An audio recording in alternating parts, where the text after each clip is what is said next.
Moved into a new place. Okay. I moved into a new place a week ago because I had to get out of my old place. So I've been fucking around. I'm doing the Destiny type of lighting. Then we got some dog pics. I ordered a massive banner that's going to say "Playing with Fire." It's going to be in the background. We got the Nice. casting couch finally. You guys were saying, Nice. dude, what's going on, man? We missed the couch, so I Yeah, specially I've ordered that. seen. I've seen you doing some streams from it now, right? Somewhat? Haven't you been doing some IRL streams with people on that couch specifically, or is that not yet happening? No, no, Okay. no. We just got this couch like literally today, like Okay. 4 hours ago. What happened to the old casting couch? Well, I mean, it's at the old place. The places I move into are fully furnished, so it's like I have to leave the furniture there. Oh, okay. I mean, if I want to be a real dick to this landlord, I would just steal the casting couch, but I didn't feel like going that far. But yeah, what's up, guys? Welcome. We are live. We're gonna do a fun little stream today. So, so the idea I was kicking around in the chat was that we could react to some videos where people are shitting on us. I found a really good one where this guy's criticizing me that I thought would be funny. Or we could just do that video of me and then just open up the panel. Let me know what you guys prefer.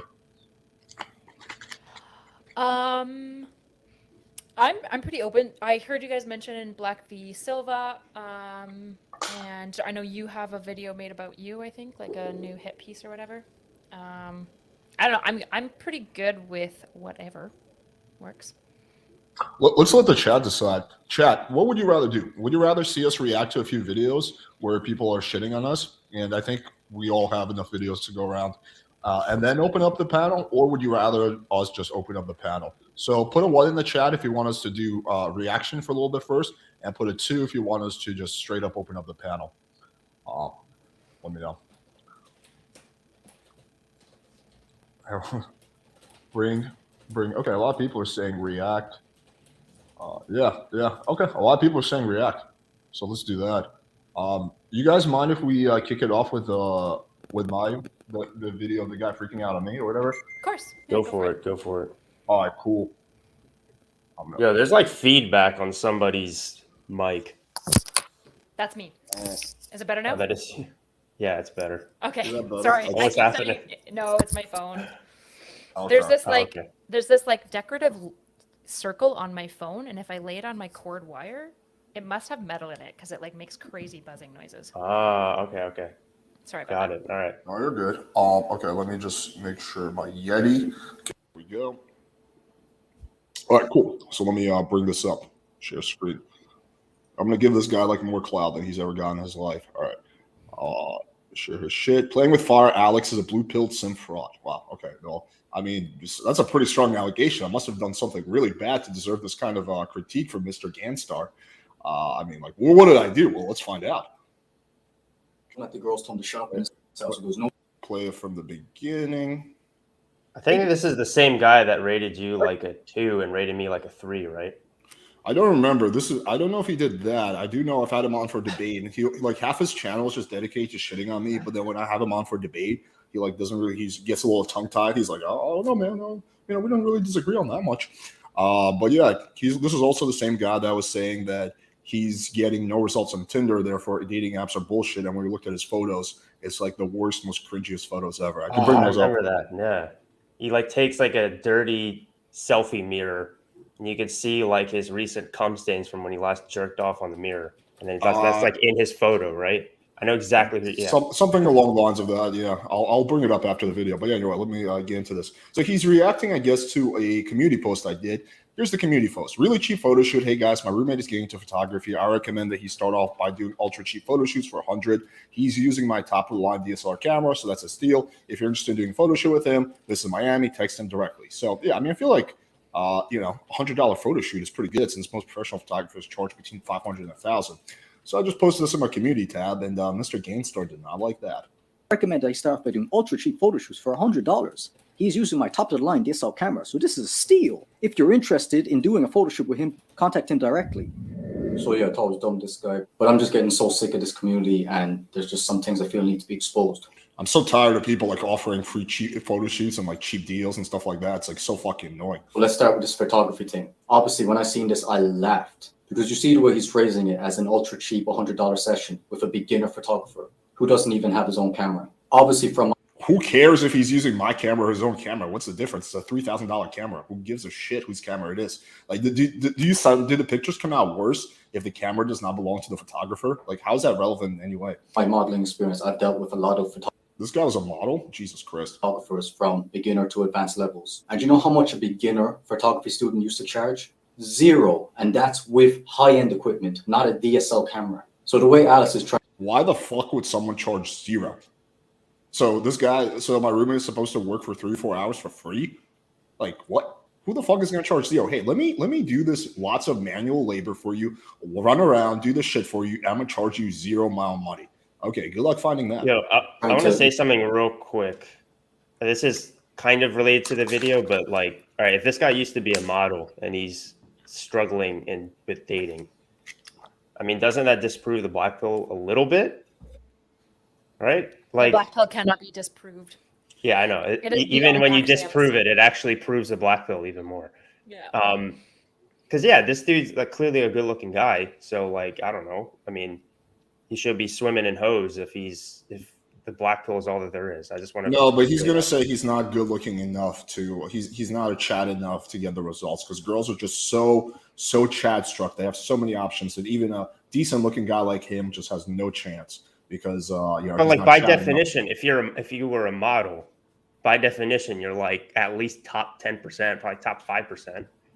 But Kevin, that was then and this is now. Girls now have so many options. Even regular models can't get it. You have to be a top of the line model to even stand out on Tinder. So yeah, like even if you're in the top 5%, Chad's gonna fuck all the girls. Doesn't matter. I mean, bro, maybe like 5 years ago, a regular model could do pretty well with the ladies. But nowadays, dude, a model.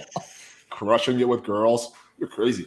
Manipulate his vulnerable audience by people who won't understand the valuation of what it would actually cost and think, oh, Alex said ultra cheap. That means I'm saving a lot of money. So this is a good opportunity for me. This is a total scam. This guy is a joke. So I'm just going to quickly. It's a total scam to charge $100 for like 3 hours worth of work for a photo shoot. Yes. Total scam.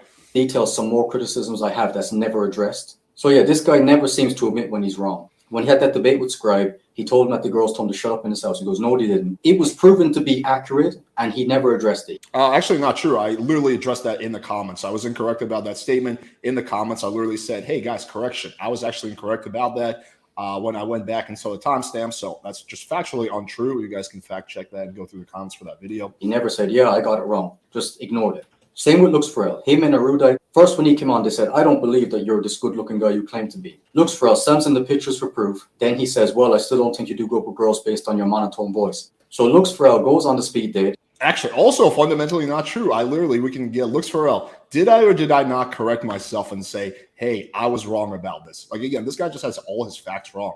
Gets the girl to say yes. And all Alex can say is, well, you need to do some more as well. He won't just admit, okay, I was wrong. You were telling the truth about the way you look, and you managed the girl to say yes. So, okay, maybe I was wrong. Why can't he just say that? He does not like admitting that he's wrong. This guy is so absurd. I've literally said that like countless times to Lux Pharrell on many streams, but okay. Another issue. He seems to be very biased. Even though on the debate with me, he says, oh, I'm not biased. The whole thing with John Anthony said, I was never biased. But when I brought up Indian Peace Speed Date and how exposed him as being worse than a level 1 novice, and he goes on to say John Anthony did worse. And I'm saying that opinion is totally biased because it is clear to see that John Anthony didn't do good either, but he did a lot better than Indian P. Indian P's was atrocious. I think a chimpanzee would have outperformed him. And even the way No, that's not true. Indian P underperformed. He did like slightly below average, but he didn't absolutely bomb the speed day. That's like far from it. Like it wouldn't even come close to like one of the memorable fails. It was just like kind of like tum. So yeah, you can judge that speed day for yourself. It's his first time doing a speed day, but yeah, he did like average to below average. He did not bomb. At least we can all agree though that John Anthony totally bombed the speed date. Like, No oh yeah, comment. just stand up. Look how tall I am. I'm 6'4". No comment on Should meet my up end. sometime. he came up with the most lame excuses By the way, for I'm a why he DJ. performed badly and trying to downplay everything. Does that sound like this genuine, authentic guy that he portrays and all his fanboys think he is? Because obviously, if that was my friend and he did that bad, I would say, yeah, I was a bit disappointed. He could have done much better. I mean, that would be a genuine response, but his is all excuses going, oh, he was camera shy. Oh, he didn't do that bad. So yeah, his audience are just so biased and blinded by him because whenever someone tries to show this stuff, they just disregard it and pretend it didn't happen. And yeah, then the best part, obviously, about him being a simp. So obviously we understand that at the beginning of the relationship that it was open that he can cheat and she can't. Then he admits to rarely using that option. And to confirm a 90% not able to close rate online means that this guy is just slowly getting in. All right, let's explore these one by one. There's a lot of claims here. Disregarded and pretend it didn't happen. And yeah, then the best part, obviously, about him being a simp. So obviously we understand that at the beginning of the relationship that it was open that he can cheat and she can't. Then he admits to rarely using that option. And to confirm a 90. Wait, so I'm a simp because I rarely cheat on my girlfriend? Like, wait, what? First of all, I've never cheated on my girlfriend. What he's referring to is the fact that we have a one-way open relationship and I have the option of like hooking up with other girls. I think what he's trying to get at is the fact that I said like I typically don't really utilize that option often because I'm pretty satisfied with my girlfriend. Like, that's what makes me a simp, is that like I'm not fucking as many girls as I could in my one-way open relationship. Okay, I mean, I guess if that's a simp, I don't understand what the fuck kind of argument he's trying to make with that. 90% not able to close rate online means that this guy is just slowly getting into a normal serious relationship. Oh my god, this guy's slowly getting into a normal relationship. What a simp. This guy's getting into a normal relationship with a loving girlfriend who cares and loves him, who is amazing to him. Blue-pilled beta simp. Why do you need a girlfriend that loves you, Alex? Why do you need external validation from females? A real man carves his own path and goes his own way. Sucks, you know, like the fact, you know, like they have threesomes and shit, like all this, like all the other cool shit that come from being in a relationship. I mean, he's just a fucking simp. You're just putting the pussy on a pedestal, man. MGTOW life. Wait, what was the other thing he said? He said that, wait, I forgot about, I think I missed this guy is just slowly getting into. No, it was right before this. Rarely using that option. And to confirm a 90% not. Oh, 90% flake rate. Yeah. So, like, again, it's funny that this guy who's like a massive John fanboy is criticizing me for that when John literally said the same thing. That when you basically close 10% of the numbers you get, which is literally what I'm saying. Like, yeah, like I close like about 10%. Like this number is literally exactly identical to John Anthony's. Of course, 90% of the girls you match with on the internet are not going to lead to anything. Maybe they will not reply to your opener. Maybe they will fizzle out later on. Maybe they will flake on you. You know, flaking is pretty prominent. But yeah, you are going to bang a small percentage of the girls you meet with. Like, does this guy think that it's different? Does this guy think that like a fucking non-simp is fucking like 50% of the girls he matches with on Tinder? Not able to close rate online means that this guy is just slowly getting into a normal serious relationship. So just like in the debate when I told him that he was blue pilled and he really didn't like it. So it's just typical. The girl is just slowly getting more and more control. And eventually she's probably going to be the one in charge. Because you can she's getting more and more control. Well, see, Alex is not fucking nearly as many girls as he was fucking 3 years ago. Therefore, the girl is slowly playing behind the scenes, puppet mastering him and getting him to be more and more monogamous with her. It's all an elaborate plan by Natty because Natty is this evil mastermind. See that he's always, oh, I gotta go, my girl's hungry. Oh, I can't do this, my girl said this. He said, yeah, guys, sorry, I gotta end the live stream. Me and Natty made dinner plans at 10 o'clock. Simp! You're gonna show up on time for dinner with your girlfriend? Bro, you're such a blue pill simp. You're gonna come on time? You're not gonna make her wait for 2 hours at the restaurant? Oh, what a loser. He can't rate his girlfriend's attractiveness because she didn't like it last time and she gave out to him and he's like, oh, I respect my girl. She wouldn't like that. I can't do that. He's starting to become exactly the type of man he said he would never be. He's becoming a blue-pilled simp. And what does that stand for? Sucker idolizing mediocre pussy. And that's exactly what she is. She is average at best. And I've even got some of his fanboys to admit that on camera. So yeah, this cool, genuine, amazing guy that she all worship. Why exactly so great about this guy? He scams people. He scams people by offering $100 photo shoot. That's clearly a scam because really a real photo shoot is going to cost you $0 because I knew this one guy in college who wouldn't charge anything for photo shoot. So therefore, the fact that you're paying $100 is a scam. Joke. He's becoming blue-pilled. And again, for a guy who claims about getting super attractive girls, he says Megan Fox is a 7 out of 10. I was able to get out of him that he gives his girlfriend a 7 out of 10. So he says, yeah, I get attractive girls. He thinks his girlfriend is as attractive as Megan Fox. That alone should tell you this guy is a jester. So yeah, I've emailed this guy. I told him I'll get him more attractive girls for the speed dates. He hasn't responded to me, so I'm just saying, look, screw it. I'm just going to call. This guy's going to give me more attractive girls for the speed dates. This guy hasn't get laid. Apparently, as far as I remember, I won't butcher my facts. This guy hasn't had sex in like a year. How the fuck is he going to give me more attractive girls? But okay, dude, if you want to give me more attractive girls, Mr. Ganstar, I would love to see that. Or also, I will open up. Why doesn't Mr. Ganstar, since I'm such a blue-pilled simp, come on the speed dates and show the boys how it's done, because clearly this guy knows something about game, but I do not. Because me being a blue pill simp, what do I know? Running my little scam enterprise with $100 photo shoots. This guy's really got me there.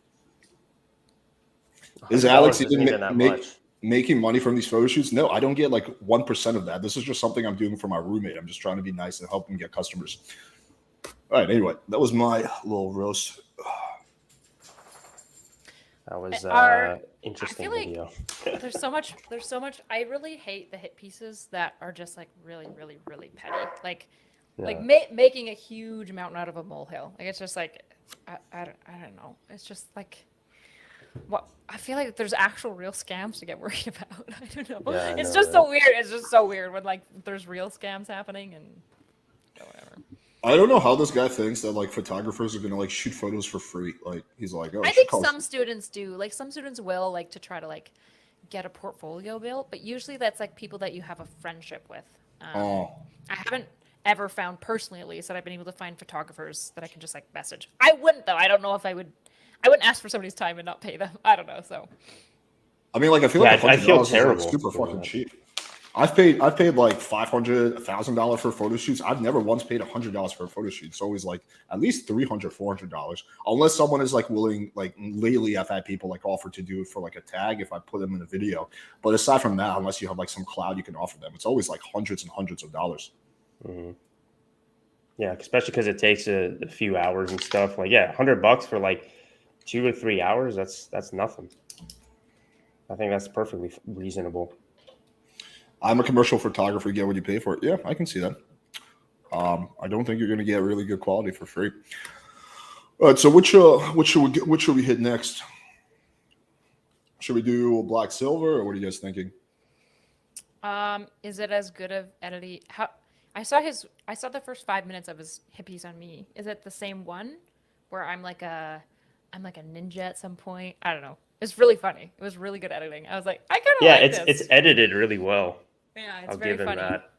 that. We can. I tend to like not give too much. Asking for a friend. I'm pretty sure that's the one that Greg fully ripped off, right, for his hit piece on me. Yeah. Oh, so he addresses it. Apparently, Black Silver was correct about gaslighting the whole time, and then he accuses me of weaponizing psych terms. I don't know. Let me see what video, because I actually haven't been on Black Silver's channel in a minute. I actually kind of like his videos too. All right, let me see. Just a reminder, this is like the peak of the manosphere, according to Ashley. Just a reminder of that. Is that what he said? The peak of the manosphere? No, Ashley told me to do homework, and she told me to watch Black V Silva. It's like, bro, I've been on freshman. I don't even know what you're talking about. I apologize. I created this monster. Okay, so he only gained relevance because I shouted him out on my channel. Now, originally, I will say he's the one that reported originally that one girl that Fresh and Fit tried to solicit for sex. So kudos to him. He started that whole thing.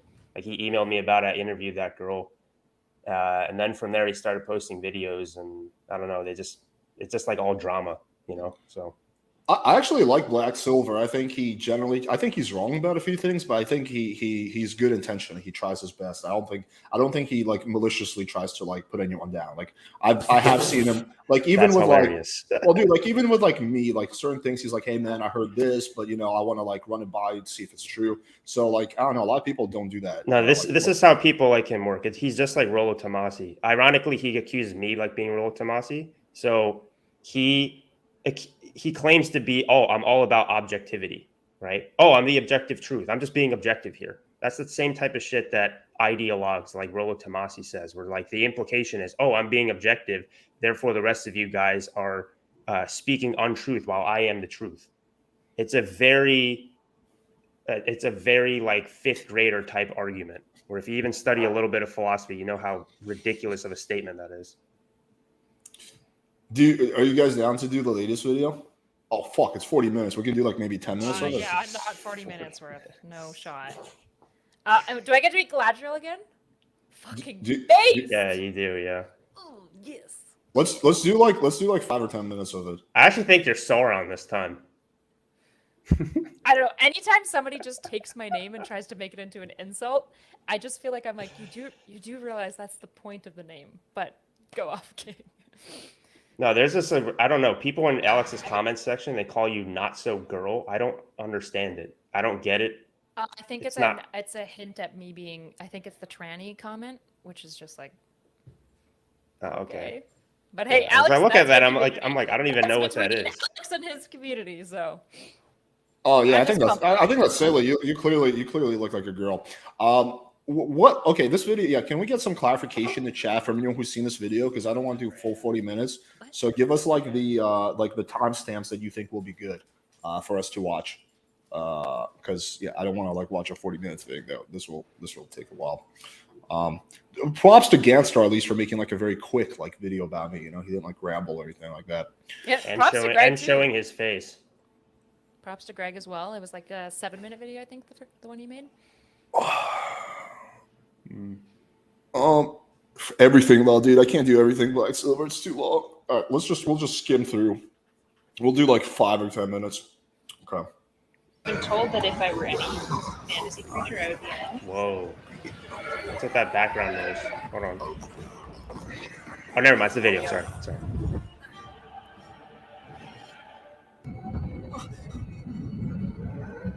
His editing is interesting.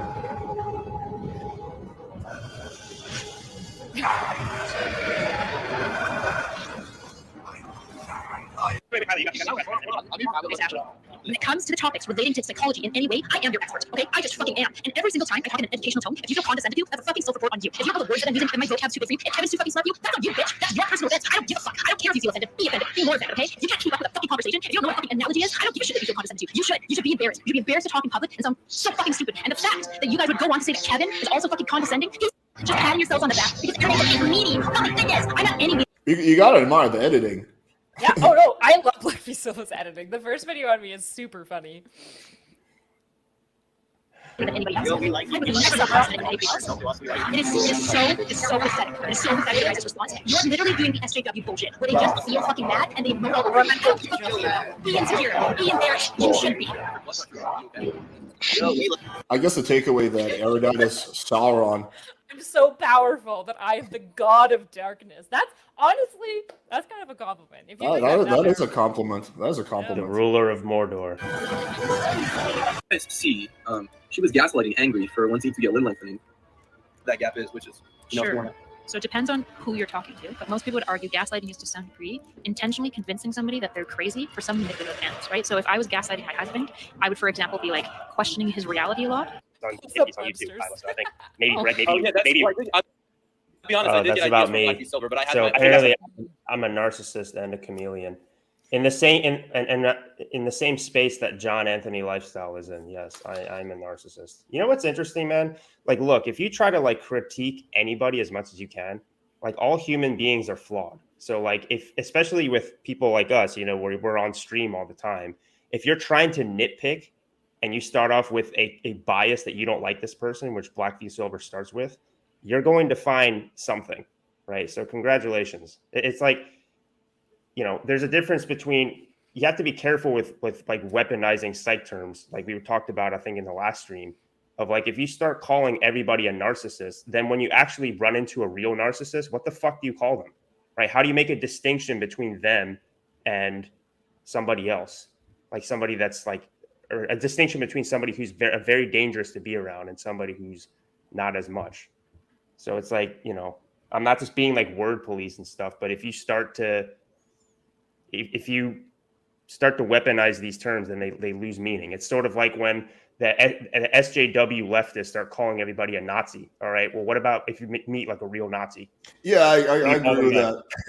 Yeah. It's like when you say, "Oh, that was rape." Like, well, no, you like he just made out with that girl. Like, yeah, like when you use the word rape like super loosely, then like real rape loses its power. Like real like domestic abuse or stuff like that. Yeah, and if you read like if you read The Laws of Human Nature by Robert Greene, I mean, he makes the claim that in a way, all of us are somewhat narcissistic. There's degrees of narcissism. There's different types of narcissism because inherently all of us human beings are insecure about ourselves, right? In some way or another. But obviously, again, sorry, go ahead. No, I was going to say, like, I think here's a real narcissist, aside from someone who we all know, a real narcissist is Mr. Girl. That is very much a narcissist. Like, so it's like that's who I would like if I was measuring to see if someone was a narcissist. That's kind of who the benchmark I would use. And it's like, okay, is this person on that level, above that level, or below that level? Clearly, like neither one of you guys is even close to that level. Yeah, exactly. I just, I'm not gonna lie. I thought, so I come from debate land, right? Like that's where I come from. Is I debate online. I come from Twitch poll. I'm not gonna lie. I expected the manosphere to be more rough and tumble in their like debate style, and I'm realizing that you guys are much less rough and tumble than I expected. What did you expect? I expected, for example, that like meaning at each other, which happens all the time in Twitch poll, and people don't get super like you'll get mad in the moment, and then you like move on from it, and like you just move on. I'm surprised to see how butt mad and how long they stay butt mad for is just very impressive. How people just get very hurt about people meaning at them. I don't know. I just thought the manosphere would be a little bit more rough and tumble, but I guess I was wrong. When you say rough and tumble, you mean like they have like thicker skin? Thicker skin. They're able to engage in debates properly. They're not going to get like super like butt mad because or some like girl on the internet is like being mean to them. I don't know. It's just like it's very cringe. Oh yeah, but it's wild. They take yeah. So I have like so much of Alex's people. yeah. Like so much of Alex's chat just fucking hates me, and it's probably because I just insulted them once, and they just like hold it forever. Like some freaking. That's actually very true. Manosphere's high school all over again. Yep. By the way, Kyle, your microphone is a bit low. Everyone in the chat is saying if you can turn up your mic. I can't. I'm maxed on my side, and if I go any louder on my side, I'll be peaking. You have, I think, on your side though, you have audio controls, right? Can you turn me up? Yeah, let me try. Because if I go any louder, then my chat won't be able to hear you too. Okay. How's that? Say something now. Check, check, check. Check 1, 2, 3. Check, check, check. Is that better, guys? I just put her up like all the way. Here, I mean, I think it's fine. She sounds perfectly fine to me. Okay. All right, cool. Yeah, just some of the people in the chat are saying. All right, cool. Let me keep going with this. But yeah, no, yeah, the manosphere is very much like high school. Yeah. See, I mean, at least this guy admits it. You know, we take it very personally. I don't know if he's talking about himself or just the chat as a whole. Yeah, it's very interesting, man. It's like, okay, it's cringe. Lefties are literally less soy than this. Like, it's so weird. I've been like insulting lefties my whole career. I don't know if I would say leftists are less soy, but real psychopaths are people you wouldn't expect. Like Arnold Schwarzenegger is not a fucking narcissist. He's like fucking. He spends like all his life now fucking doing like things for the environment, like all these causes and shit. Like, come on. I mean, look, he might be. There might just be like, all right, so just being some sort of public figure, automatically you might be some level of narcissism, whatever. But like, again, that term loses meaning if you start just throwing it at everybody you don't like, you know? Yeah. And I think there's degrees to it. It's like, maybe, I'm sure, you know, Kyla can explain this better, but like, just call people assholes. Me and Kevin are assholes sometimes. That's fine. That's not a big deal. Fine. I'll own that. I'm an asshole. It's just like I thought you guys had thicker skin, but I was wrong, and I'll stop being mean. I'll be very nice. Well, I think it's because people understand that, like, oh, if you call somebody a narcissist, like that's way. It sounds more sophisticated and way like more hard hitting than saying that somebody's just a dick or somebody's an asshole. You know, I think that's why they use it because that's because anybody can make that insult. I'm ruining the day that I used to think that it was like more of like the soy kind of like liberal SJW types who were constantly claiming like my truth and like you're a narcissist and like weaponizing psych language, and it's very weird now to see it from like the manosphere red pill types of like weaponizing psych language like a bunch of like 14-year-old Tumblr girls. It's just weird, but like go off whatever you guys like they'll make fun of girls who'd be like I just got out of a toxic relationship and like before that I was in another toxic and then they blame it on the women, saying like, oh, what maybe the woman's the problem when they keep like getting into these toxic relationships, and then yet they use that same sort of logic against people they don't like in the manosphere too, right?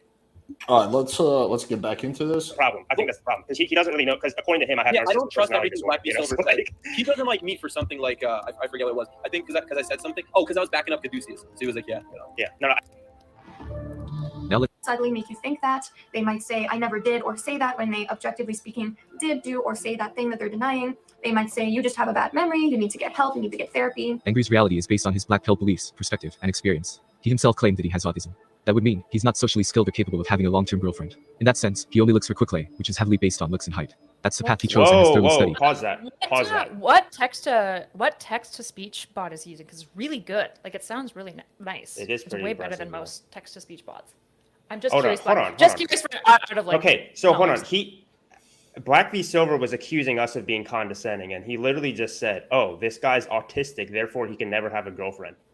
Did he just say that? He just said that, right?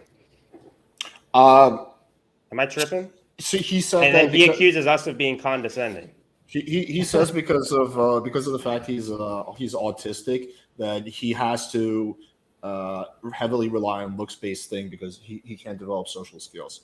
I mean, I will back up Kyle in the statement that you've been lied to. I mean, yeah, like in a way he has because you as a guy who's 5'10", thinking that getting a height increasing surgery will improve your dating life in any substantial way is not true. Like it's not.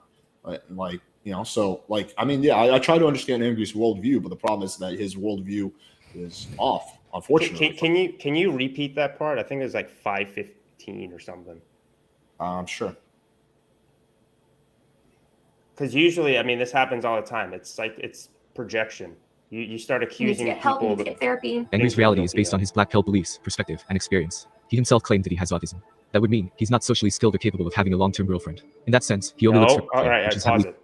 He said he himself has autism. That would mean that he's not capable of social skills or having a long-term girlfriend. That's you literally having contempt for somebody, saying that you're incapable of having a girlfriend because you're autistic. Nah, I don't. I think that's a stretch, Kevin. He's saying that he's not. Black Silver is not making that claim. He's saying that's Yes, how he is. Angry He said thinks. that would mean. Hold on. He said that would mean.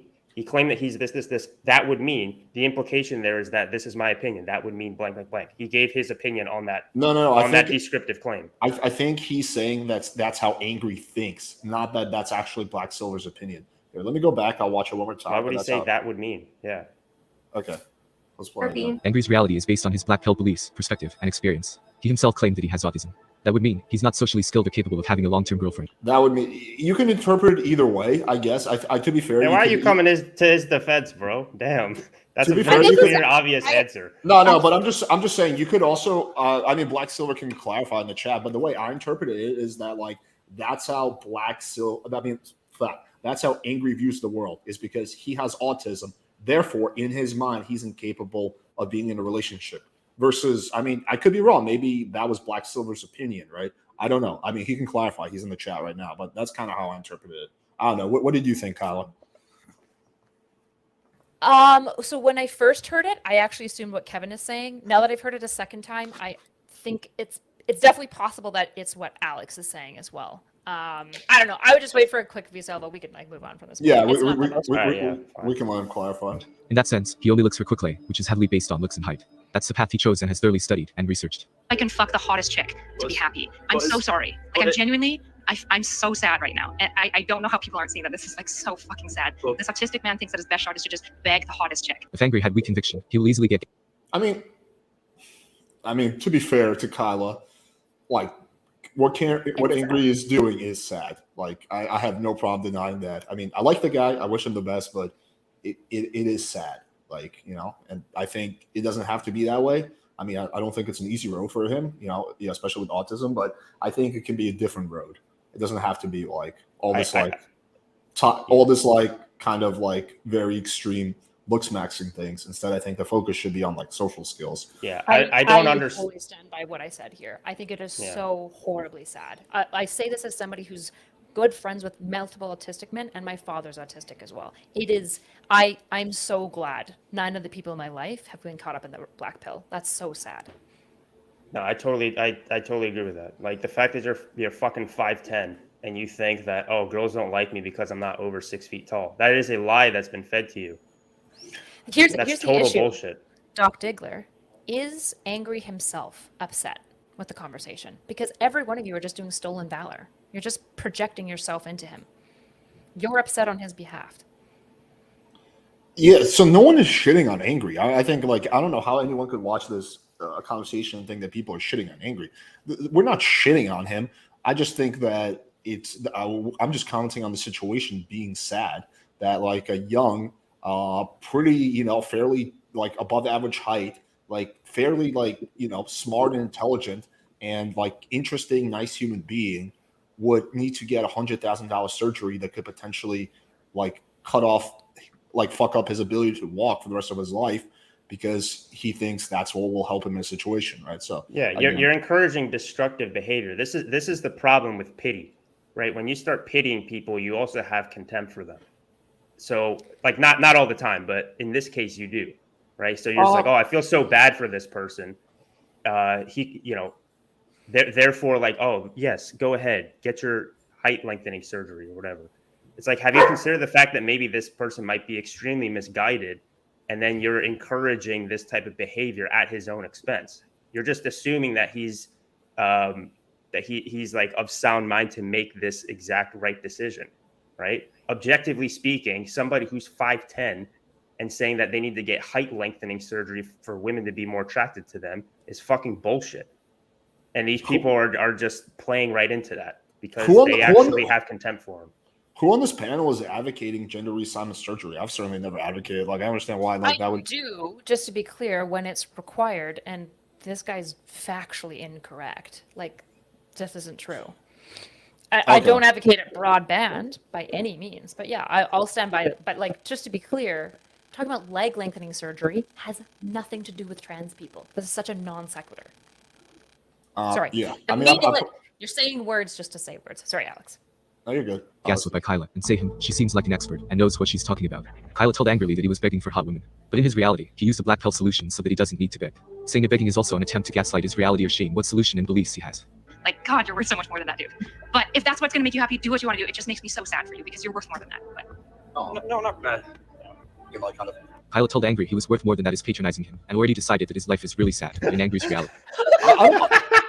I don't see it that way. I just see that as her like expressing her feelings. This is exactly why. So it's so funny. It's like you could see people's cognitive biases from the start. If you're looking at it just as an unbiased person, as much as possible, you'd be like, oh, well, she's trying to empathize with him. She tries to have compassion for him. But if you already look at it from the standpoint of, oh, Kyla is evil, then Kyla is literally Sauron, then you're going to view it as, oh, she's patronizing him. This is wild. If you think somebody genuinely having empathy is evil, you're what's wrong with the world. There is nothing more sad than, I'm going to be honest with you, I don't know how many times Angry has ever had a woman actually empathize with his plight and his life, but I'm going to guess not a lot, because men are never empathized with. The fact that you would read that as anything other than empathy is more of a result of, like, honestly, it makes me kind of sad for you too. And that the fact that you would read me empathizing with you as patronizing is so, it's so wrong. It's so wrong. Yeah, I mean, I think you could potentially make the argument. I'm not saying this, but I'm thinking you could make an argument for how that statement was condescending. But I don't see how you can make an argument for the fact that that statement was patronizing or in any way attempted anything besides someone just expressing how they feel. So I don't know. That's kind of, but yeah, I just interpret it as like someone just saying, yeah, like this is what comes across my mind. He's happy and satisfied with what he did. The Kyla tries so hard to apply her perspective, blue-pilled solutions to Angry, her own reality. Relationship, the gold standard, that like the finish line that you should go after. Like, I mean, saying that you feel bad and sad for him is kind of an indirect way of saying that like what you have is better than what he's striving for. yes, Like, absolutely. that has like a. Well, I mean, it is like, to be fair, like I don't know like the inside of his mind, but yeah, like I would say that pretty much any type of relationship would be better than like being alone and having to do like really extreme surgeries to meet someone of the opposite sex. So that is like factually true, I think. I don't know. Would you describe yourself as an open marriage? Because I think he's just like, I would consider you guys like a regular marriage with like fun little twists on it. Would you characterize yours as an open marriage, Kyla, or no? I wouldn't. The issue is like really staunch trad cons feel uncomfortable with the fact that I think flirting is like wholly neutral. Yeah, I see open marriage if like you guys are fucking other people. Like that's what we are not fucking other people. If there's like sex involved or like fucking blowjobs involved, but there's like no physical acts involved, like I don't see that as like an open marriage personally. Level Fucking 100%. will say that from my fucking chest. Absolutely, having a meaningful relationship where people see you, value you, see you as a complex being, and care about the fact that when you fuck up, they still love you, is more meaningful than a hot lay. Yes, it fucking is. I will say that so proudly. Abso-fucking-lutely. No question. Her open marriage setup was.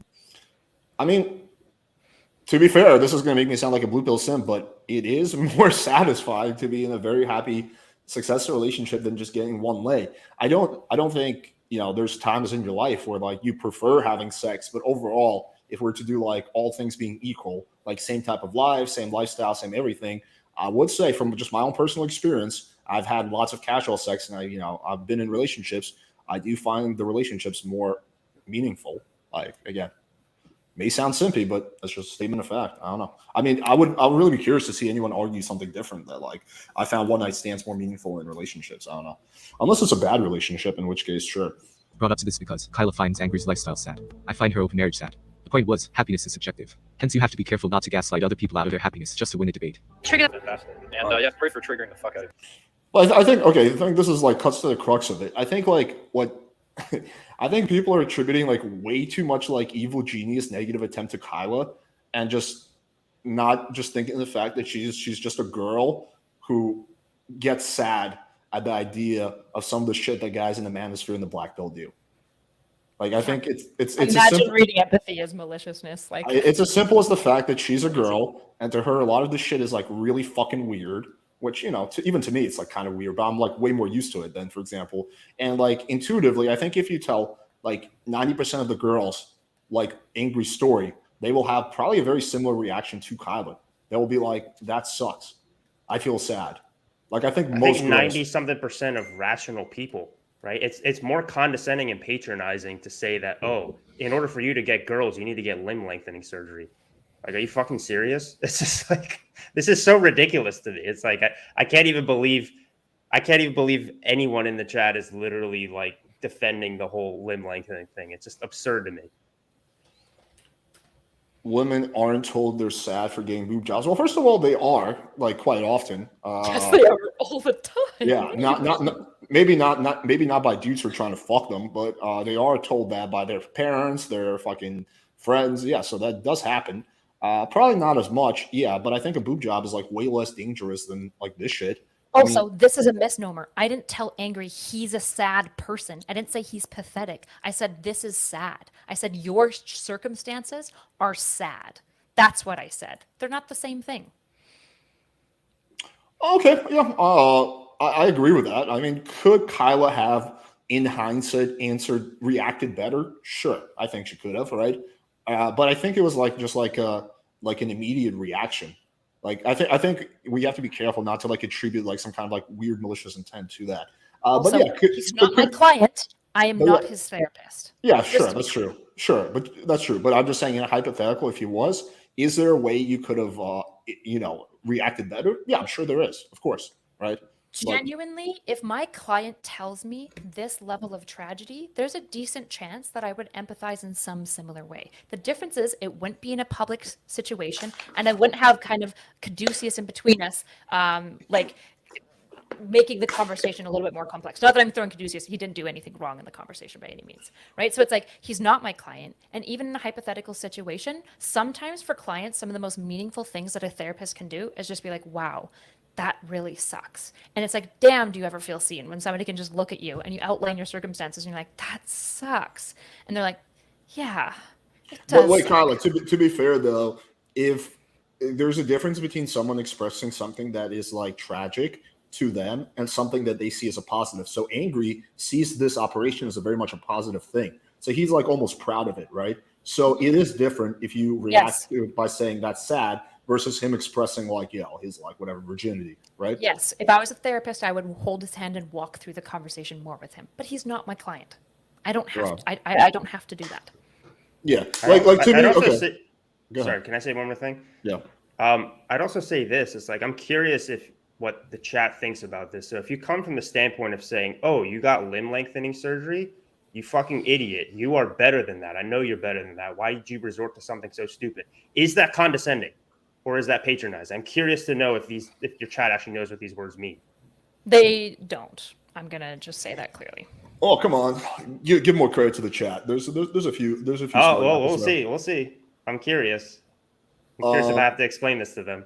Okay, well, I'm just trying to think. Okay, like if I have a client and they tell me something that I think is sad, but like they're proud of it, I personally would be like, oh, that's interesting, and then I would like probably try to redirect them in a very subtle way to get them to realize that maybe it wasn't the best idea without like totally letting them down. So would I be like way more subtle about it? Yeah, sure. But again, to be fair, yeah, it is not your client. If you truly care about the person, you express to them, okay, look, you're better than this, right?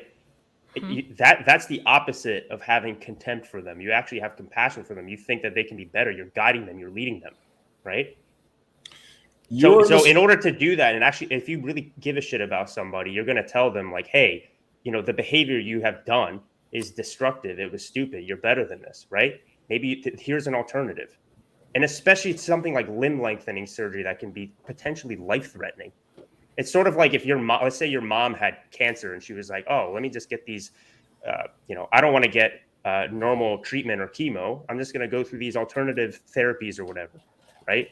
Are you being condescending or patronizing? I'd be like, no, mom, you fucking idiot. Like, don't do this. Do the actual like chemotherapy that's scientifically proven. It's going to suck. I understand you don't want to go through that, but I care about you. And so therefore you need to do this. Well, if you call your mom an idiot, then yeah, you are being condescending, even though it might be the right conversation to have with her, to be fair. The intent behind it, right? But again, you're not condemning her of saying like, oh, you're just this awful person. It's more so like, I expect better from you. I love you. I expect better from you. You're actually leading them. The intent can be good and can still be condescending. It doesn't mean just because you're being condescending that the intent is bad. You can have really, really good intent and just deliver it in a condescending way. Condescending has more to do with the delivery rather than your purpose. What does a condescending delivery look like? A condescending delivery is basically you're treating someone as if they're like intellectually inferior to you. What does that sound like, though? Okay, so let me do an example. So, so like with your volume being too low. Okay, so I could be like, hey, Kyle, the chat can't hear you. Your volume, can you turn it up? Or it could be like, Kyle, obviously I know you don't understand how to operate technology since you're a woman and that's like outside your forte. But we men, we want to hear like really good audio quality. So can you turn that up? Thank you very much. Do you see the difference? I did the same thing, but I delivered it totally differently. Sure. The issue is that a lot of people, when I ask them what condescending actually is, they point to tone and they point to a bunch of vague things where it doesn't seem like it's super clear. In my view, condescension has to be some mixture of, it's almost always passive aggressive, and it's at the same time propping yourself up while putting the other person down. Mm-hmm. Correct. Both of those have to occur. Yeah. So this is an issue. A lot of times when I have heard Kevin called condescending, I've never once heard him put himself up and the other down. I hear him being mean. Being mean to somebody is not the same thing as condescending to them. Also, if somebody is more of an expert on something, you are not condescending to them. Alex, when you have your dating calls and you have people call in, are you condescending to your clients because you're educating them? No, simple act of educating is not being condescending. It's only if I prop myself, like you said, if I prop myself up by putting them down. Yeah, like Fresh and Fit, for example, is a good example of someone who's very condescending when they have call-in shows, right? Yeah, and also having contempt for that person too, right? By definition, when you're elevating yourself up, pushing somebody else down, you have contempt for that person because you think they're lesser than you. But if you're coming from the standpoint of like, no, I don't think that I inherently am more superior to you. In fact, I think you're capable of what I'm capable of. Therefore, I'm calling you to something better. I expect more from you because I expect more from myself. I would never make myself resort to limb lengthening if I was in your position. So why should I expect and accept you to do that? You're better than that, right? That is compassion. That is not being condescending. Don't worry, guys. I will absolutely open up the panel. We'll go through maybe a few more minutes. We'll open it up. Okay, go back to the angry scenario. Okay, let me try to deliver that in a condescending way to angry, and let me try to do it in a condescending way. So angry expresses that he got his like fucking surgery, right? So a condescending way would be like, oh, that's so cute that like you think that this is what you have to do to get laid. You black pillars are so adorable. Like you guys think that you have to do these crazy surgeries to get laid. Yeah, man, I'm sure it'll help. I'm sure you'll do good. No worries, buddy. Right? That's condescension right there. We can all agree on that, right? Yeah. Okay. So a non-condescending way, me expressing be like, damn, dude, that's really fucking crazy. I mean, honestly, personally, I don't think I would do that because I don't think you're going to get the results that you think you want. Although, wish you the best. But yeah, man, I personally believe you made the wrong decision. That's not condescending. We can agree on that? Yep. And sometimes it's not as black and white as that. Sometimes it's like a little bit of shades of both, right? But yeah, so that's kind of my thoughts. Well, the first thing you were doing is more so technically patronizing, but yeah, that's, if you look up the word patronizing, the word condescension's in there. Point is like one is kind of fucked up, one is not, but we're both basically communicating the same thing. Yeah, at the end of the day, so sorry, one more thing. At the end of the day, the thing that the distinction between the two is having contempt for that other person. Again, the definition of contempt meaning you think somebody's lower than you, right? So in scenario number one, you literally think that person's like scum of the earth, like lower than you, like, whatever. The second one, you don't actually believe that. Well, no, Kevin, it doesn't have to be scum of the earth. They're just not on your caliber. They're not. Maybe they're decent people, but you're just so much above them. All right, fine. It's a similar thing, Yeah, okay. You're still looking down on them. Yeah. Black pill already triggers me, and to me seeing your life, I got so viscerally angry, like, to be honest, on your behalf, because I actually think you've been lied to. And yeah, I think normies have this type of visceral reaction just because I see things so mechanically, right? But I get that. I grew up with an autistic father, so I actually really understand to some extent how you think about the world too, and I also know how neurotypical thinking people how he feels take advantage of you. No, I'm not, Cadasius. I'm literally empathizing with the fact that I understand how neurodivergence works. Stupid fuck. Do you know what it's like to be The way Kyle talked to him is like Angry isn't capable of thinking for himself or doing research about the black pill. There are black pillars out there who are focused on data gathering and research. By saying that he's been lied to by that logic, that would mean looks don't matter. The halo effect of looks isn't real. That's a stretch right there. To say that just because she's saying she's been lied to, she's saying that looks don't matter. I think Kyle would be the first one to agree that, of course, looks fucking matter. I think that's a massive stretch argument there, Black Silver. I would call it a straw man specifically. That's the issue. It's actually a mischaracterization of me. He's fighting a straw man right now. Which yeah, you could call it straw man, call it a stretch either way. I mean, they're both kind of going in the same direction. But yeah, like I think like the clearly like if I'm just being even like minutely charitable, the way I would interpret that statement is that Kyle is saying that she thinks that the idea of getting height lifting surgery to be something that is required to be successful is a lie. Like that's like a even mildly charitable interpretation. You have to be like really uncharitable to interpret it as her saying that looks don't matter at all. I think. I don't know. Just my 2 cents. Let's do like maybe another minute and then we can. And height doesn't matter for hot women who are the standard of Angry. An attempt to gaslight Angry's reality. Also, just because her father is autistic doesn't mean it's on the same spectrum as Angry. Autism has a wide spectrum. Some are high functioning, some are low and nonverbal. But to be fair, Angry is like not highly autistic. Like from as far as I understand, he's like pretty functional. Like he's highly functional from what I've seen. So to be fair, Angry is not like highly autistic. She claims that she understands Angry to some extent. If so, why wasn't she careful dealing with him? She was aggressive and did not respect his own beliefs. They might say you just have a bad memory, you need to get help, you need to get therapy. Well, Do you have like a life coach? Do you have a life choose- coach? Do you have a life coach? Do you have a life coach? Angry? Like I just if you're able to want pay for these sense. surgeries, hold on. I'm just wondering, do you pay for like a life coach? Like a therapist, or No, not a therapist. So specifically like a life coach. Like there's a lot of men that will be like, they kind of have to like, it's basically like a paid mentor who like kind of help you like figure your shit out, help you figure your personality out a little bit. You've never paid for that? no, I haven't. That might be like if you're saying that basically like I haven't like honestly I've been like mean to you comparatively. Like Cadasius is mad at me on your behest, and you're still being like thanks pretty. for defending me. Yeah, and you're still being like, but you're still being like. Okay, let's just wrap up with this statement right here. So at this point, Kyle is fully denying Angry's black pill reality and believes applying her own solutions to get a life coach while they don't directly solve what Angry wants and needs laced with hot women. Well, to be fair, also I don't believe that the surgery is going to solve his problem either. I don't think the surgery is going to get him laced with hot women. Now, what do I think would be a better use of his time and money? Getting a life coach or doing the surgery? Well, that really depends on the life coach. If it's a good coach, like come on someone like me who's a dating coach, I think again, I don't know how to say this without sounding like I'm super cocky, but I think I would be able to provide way more value in Angry's life for like a tiny fraction of the price in terms of as good with fucking hot girls than the surgery, right? But again, there's no way I can say that without sounding biased, but that's like firmly what I believe. So in terms of the statement being true or not, I guess it really depends on the life coach. If it's like a typical blue pill life coach who's like, yeah, man, just, find someone you vibe with, then Black Silver is correct. The surgery will probably help more than that, assuming it doesn't kill him. But if it's like someone who knows what the fuck they're talking about, then no, I think the coach would probably give more value. So this could go either way. It really all just depends on the life coach in question.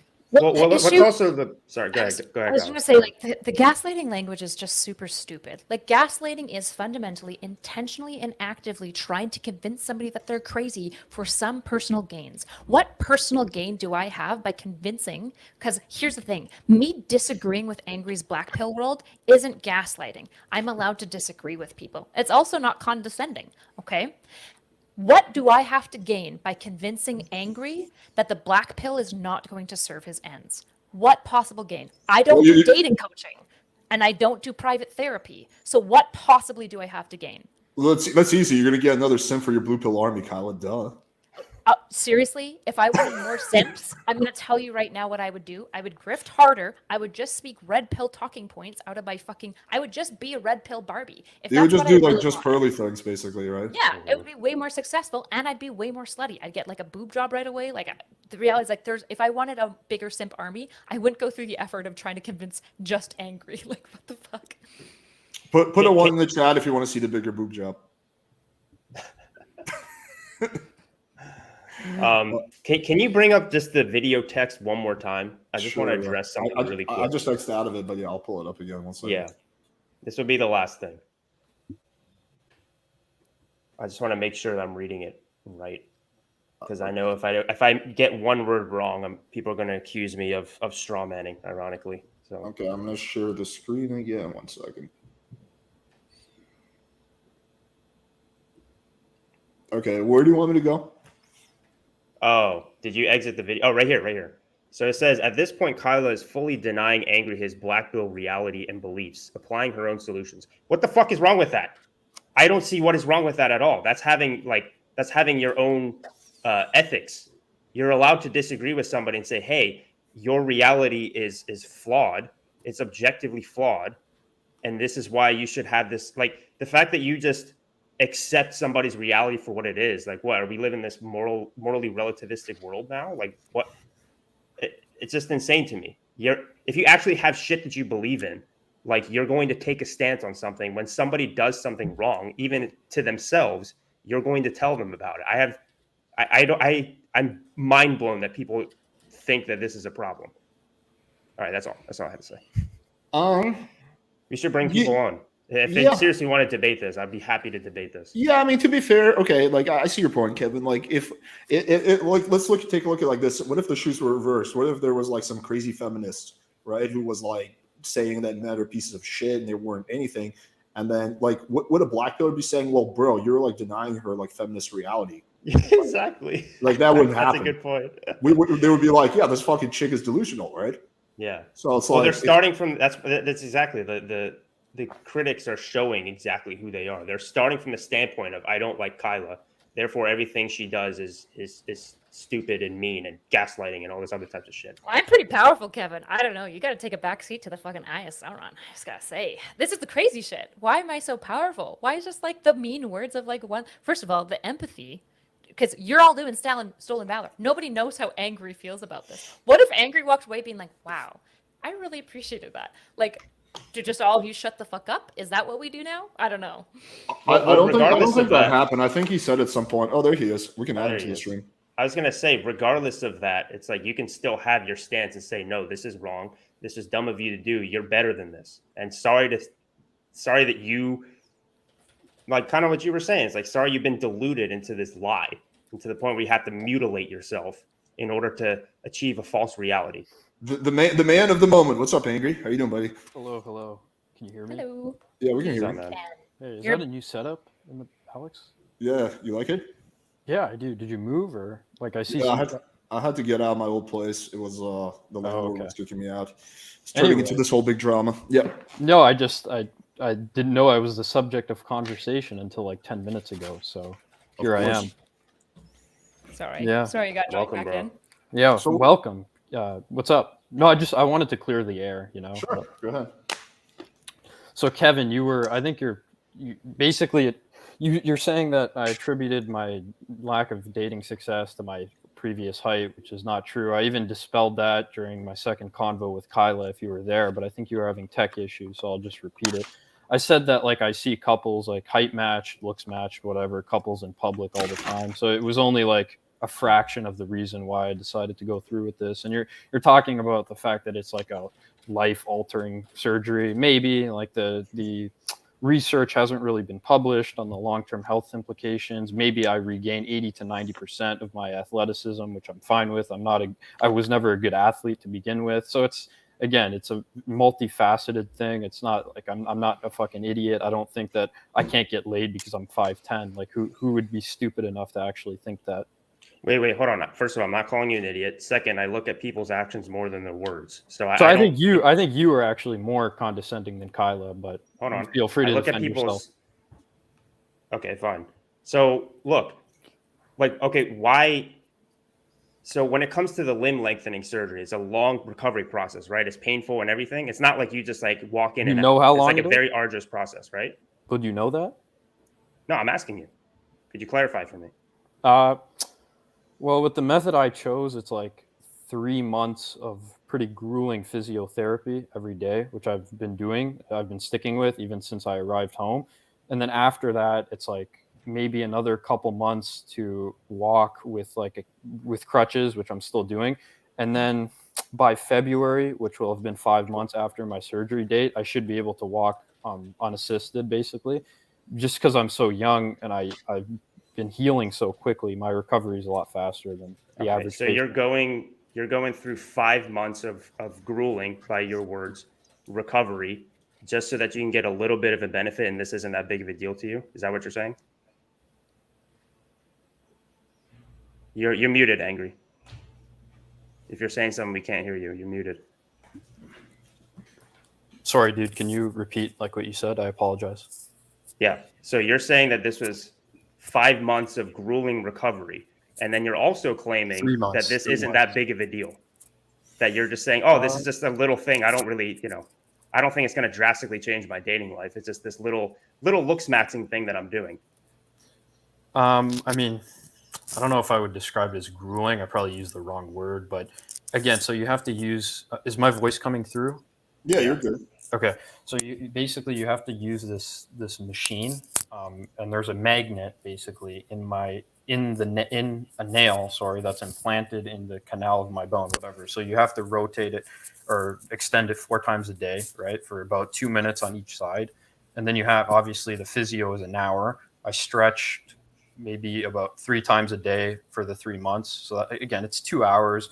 I was really tired. I couldn't really work or anything, so I had to quit my job and stuff.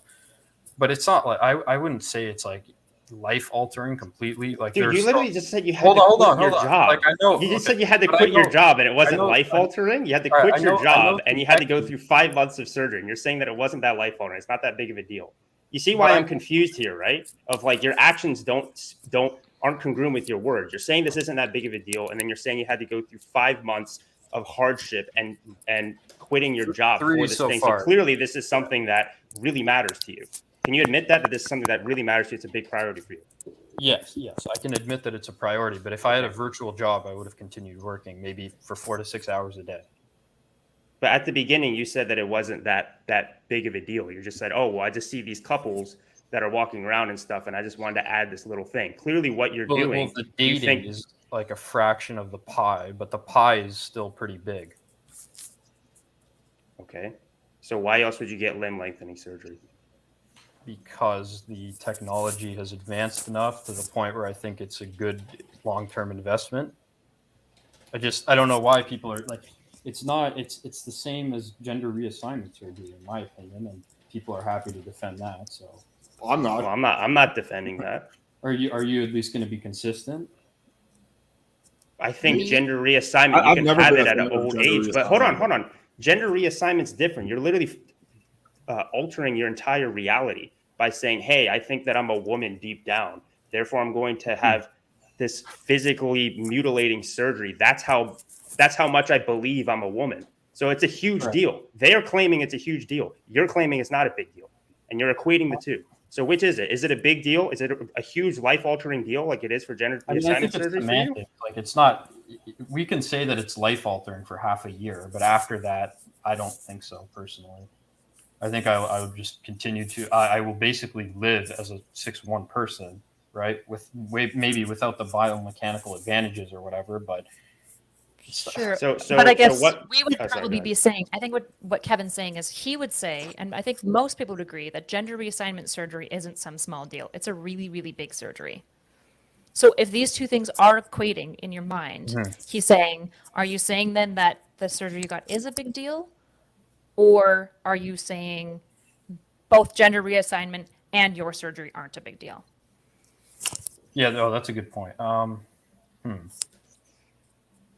I was just talking about whether it's defensible. That was the basis for comparison, not whether it's a big deal. But I would say that they're both defensible, but gender reassignment surgery is a big deal, whereas this kind of isn't. Depends on your vantage point, but it's still a huge deal too, man. But like, look, I want to ask you, what benefits do you think? Because you said that, oh well, it's not that big of a deal that I got, like we height could talk lengthening about surgery, the and as I said, yeah. I'm curious, like what do you think it's going to help you with in terms of your life? Like what benefits are what benefits are you going to get from the height lengthening surgery that justifies the 6 months of recovery and having to quit your job and in the order price to and all that? Yeah, okay. Mm-hmm. I was just hoping that it would kind of kickstart like a positive feedback loop in a sense. And I don't know if you've experienced this, but you're tall, right, Kevin? Yeah, I'm 6'2". Yeah, so that's, I don't know, 85th, maybe 90th percentile in the US, but I don't know. I just feel really differently in public now. Even like I've gone out a few times with crutches, and when I'm staring down at people and looking down at them, I feel like I'm in a position of dominance, and that's pretty extraordinary feeling to have as a guy. So I don't know like why anyone would want to take that away from someone. I mean, I'm not trying to take it away from you. The fact that you had to like. What you need to be taller than everybody in order to feel equal? Is that it? Or to feel better about yourself? No, it's I don't know. Do I need to I think, yeah, feel better about myself? Yeah, I think what I heard a lot of people, including myself, outline originally, especially when like I first talked to you and Kevin and whatnot, was that we felt, especially me, was that it was sad that you felt the need to go through all this trouble to have successful women when it just isn't really true. Like you didn't need. I'm glad to hear that you feel good about the surgery, that you don't feel, because there'd be nothing worse than getting the surgery than regretting the surgery afterwards. So I'm glad that you got the surgery and that you're happy with it. The issue, my original issue that I was bringing up, that I think Kevin's alluding to, is that everyone felt saddened by the fact that you felt the need to go with this surgery to have success with women, because everyone would argue you could have had success without that surgery because you were already 5'10". I mean, I could have had average results perhaps, but I want to have exceptional results. So like, yeah, I just don't like being mediocre when I pursue something. Like I've devoted so much time to this hobby, whatever you want to call it, Kevin. You probably think it's more than a hobby, a lifestyle, whatever. I'm a perfectionist at heart. And again, I already spoke to Kyla twice. I think she was kind of rude in the first convo. That's fine. Again, normies are going to have a normal reaction. Same way that girl Annalicia was floored, Alex, when you were just talking to her about basic texting advice. She's like, what? Like you actually have like a texting strategy? It's the same thing, right? It's just to a greater, degree. But sorry about that tangent. I'm just trying to say like, our first convo was fine. Second convo, I think we didn't really get anywhere. I was trying to defend my epistemology for why I think, all women are like that, whatever. But, I don't, there's no beef. Like, I don't hold a grudge here, People are free to believe what they want. I don't think you're a gaslighter or whatever. I think, you're free. You can talk about men's issues without, being bombarded, or at least you should be able to in this space. So I appreciate you hearing that. And I just want to clarify, because this is a bunch of black pillars. I don't know if you know this. There's been a whole bunch of black pillars using our conversation, our first one specifically, because I think the second one we just talked about ideas, right? Exactly. Yeah. Right. In the first conversation, a lot of people are using that as an example that I am dark triad, that I'm a gaslighter, and I'm a condescending bitch. And so the question to me is, it sounds like you didn't feel gaslit. Do you feel like I was like dark triad or trying to like manipulate you in any way? Or do you think that I was just being mean and that I disagreed with you? Yeah, I think you were being mean. And I don't know what gaslighting really is. It's like very popular in pop psych. So maybe like you were trying to manipulate me? Is that what they were accusing you of? Or I'm trying to remember. So the way I define gaslighting might be different than them, so I don't want to put words in their mouth necessarily. I define gaslighting in a very specific way, but I think they use it more openly. I would define gaslighting as intentionally trying to lie and convince somebody that they're crazy for a certain means or ends. But I think they're using gaslighting in a different way. no, I think it was just an emotional reaction. And to be fair, like you even came to the defense of inkwells or whatever in one of your conversations. I forget when it was, but I mean, I still think you're wrong about a lot of stuff. But you're probably less blue pilled than most women, so I'll give you that. I wouldn't. I'm one of the good ones, is what you're saying. I wouldn't call it gaslighting. I mean, you probably just had an emotional reaction, and you were probably just surprised. I don't think you knew enough about me at that current moment or whatever to really it's offer any interesting. substantial input.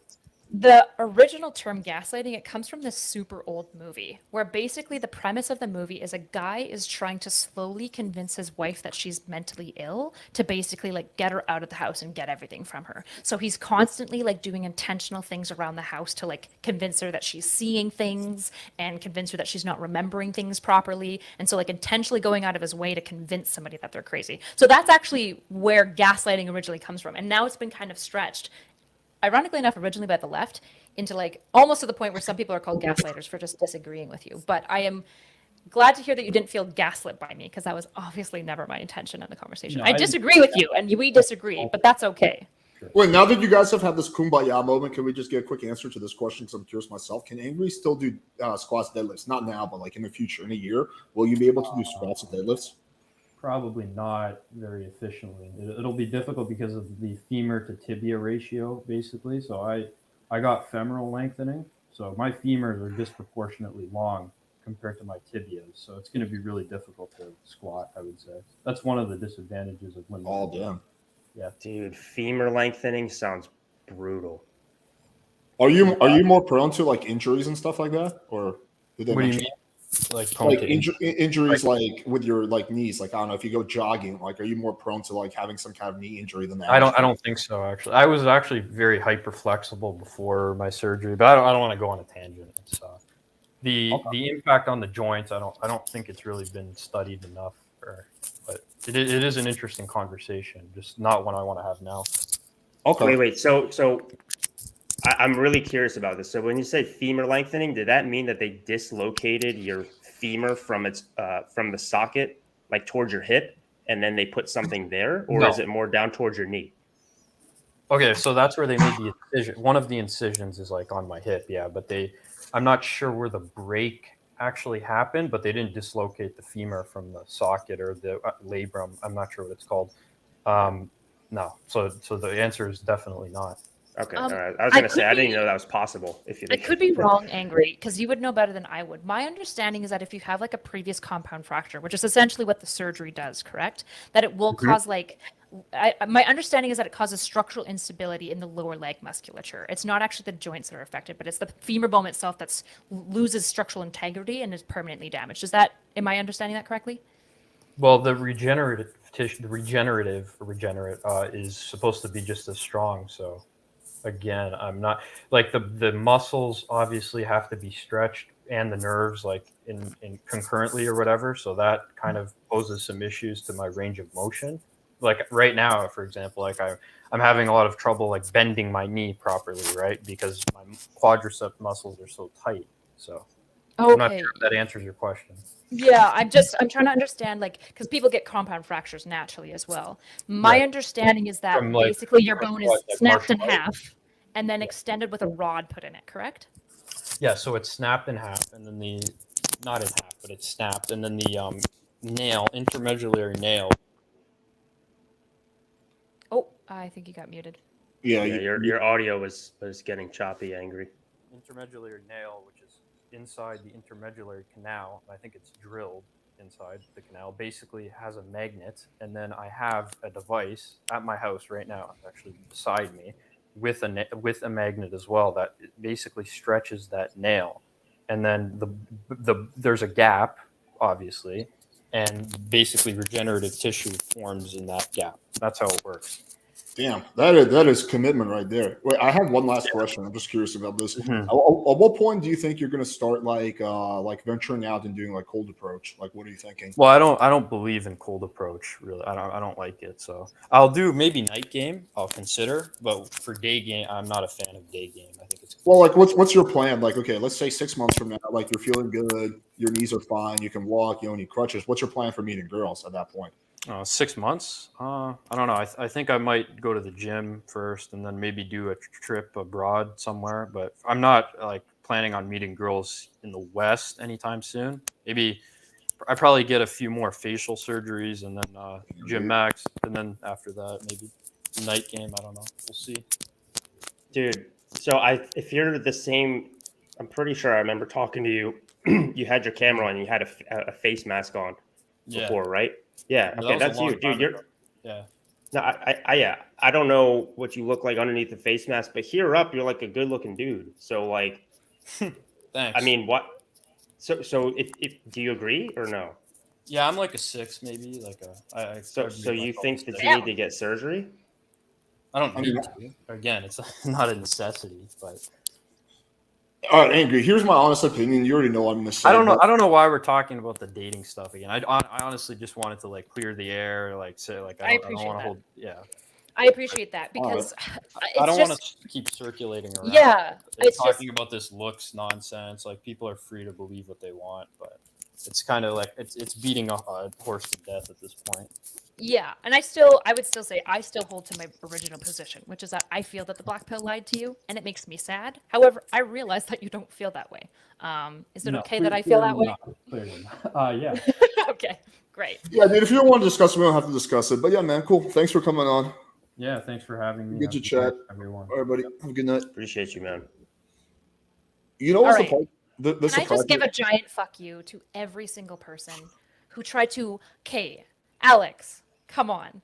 There's multiple one mod, and some of your viewers took Angry's experience, they weaponized his feelings, tried to use it as a dunk on me as being fucking dark triad, and he didn't even feel this way. Without even talking to him, they just flat out made some shit up about him and weaponized his experience to attack me. That's that surprise you, infantilization. Tyler? No, the shit is you got to hold their feet to the fire on this one, right? You got to hold their feet to the fire because this is pathetic. This is so pathetic. They're actually infantilizing him. They're claiming that I'm the condescending bitch when they're the ones patronizing to him. They're telling him how he's feeling. They're weaponizing his experiences and then using it to bludgeon me with it. They never cared about him. They're just feigning moral indignation. Like, Jesus fuck. How is any of that surprising? I feel like you knew all that already. This is my concern. This is your mod. Mod? What do you mean, my mod? Like, Greg. I don't kick out people for having like for you. Even if someone's being a massive dig, I still don't kick them No, out. I don't mind the assholeness. The issue is the hypocrisy. Oh yeah, well of course, yeah. There's a lot of hypocrites out there. Yeah, duh. The world is full of hypocrites. Right. I guess when you talk to Greg in the future, are you going to hold his feet to the fire for A, being bad faith, because he was definitionally bad yeah, faith, and now B, being morally indignant about a person he doesn't care about with the sheer goal of making me look bad when he was fucking wrong? Yeah, if we have a debate about it, I'll probably come up. But I don't think Greg's goal was to like blame. See, like again, just like it's wrong for them to attribute malicious intent to you, I think it's the same. The same coin gets flipped the other way. Okay, that's fair. I don't think Greg had malicious intent. I just think that's just legitimately how he interpreted it. That's fair. That's fair. You know what? You're right. He's your mod. Doesn't matter. I'm going to mock your mods instead, though. Do I have your permission to be mean to them? Yeah, you can mock whoever you want. I'm all about free speech. All right. Nice. Yeah. All I know is that Black v Silver just got utterly debunked and destroyed. So congrats. Go make a video about it, a highly edited video. I mean, one of his points turned out to be false. No, he got obliterated. Discredits his whole career or something. Well, it certainly discredits him as an effective hit peacemaker. And Greg. Sure, people are wrong. Like, I mean, like to be fair, like I think I've been wrong in the past, right? And I've admitted it. I think everyone's been wrong. But I don't think Black Silver. Like, I've actually talked to Black Silver a good amount. Like, I don't know. I wouldn't claim he's like my friend or something, but I know him somewhat well. And I don't think he went into that like video with bad intent. I just think that's legitimately through his own biases. That's how he interpreted things. And we all have our own biases that we view the world as, right? So I think that's just how he legitimately interpreted. And if he's a good man, now that he has this evidence, he'll change his perspective, right? Which I think he will. Like, I think he's probably someone like me who's pretty open to like changing his perspective when you. All right, let's see it. Let's see it, Black Silver. Let's see you make a video taking back what you said and saying that you were wrong. Yeah, I mean, it might be more likely to be a comment, you know. But you can still call me collateral. That's fine with me. I think comment is more appropriate, but yeah. No, what I thought was crazy was the like, okay, at the very end, because when I was talking about like cold approach and shit, he was saying, I mean, he didn't want to talk about it, so I didn't want to keep like fucking harping on it. But he was like, I was like, so when do you think you're gonna do cold approach? He's like, oh man, like, yeah, I'm gonna do a few more surgeries, and I'm gonna go to a different country. I'm like, if the goal is to go to a different country, you don't need to do any of that. Like you could save yourself a lot of time and money and just go to the other country anyway, like as is. Like I thought the whole point of the surgery was that he's more attractive to girls in the West, and he can like, you know, he have better results when he approaches girls. But if he's like not planning on approaching girls, then like the sad reality of the matter is that he's not going to see any results because just because he's 6'1", girls aren't going to fall in his dick. Like, you know, I have enough 6'1", 6'2" friends to know that like girls don't just randomly jump on your dick. Oh my God, daddy, you're 6'2". Let me suck that cock. Like that doesn't happen. So it's like, he's still going to be like, you know, going through the same, I don't know, kind of loneliness for like a while, I guess. I don't know. Like, and if you're 5'10" and you come to Southeast Asia, or I don't know about South America, at least in terms of height, you're automatically going to be a giant. Like I'm already pretty fucking big just walking around the US. Like over here, I'm just like fucking people like stare at me just because they haven't seen somebody this big before. Right. And look, I know I'm 6'2", but like you'll have that same effect at 5'10". Because I think the average height of a man here is like, I don't know.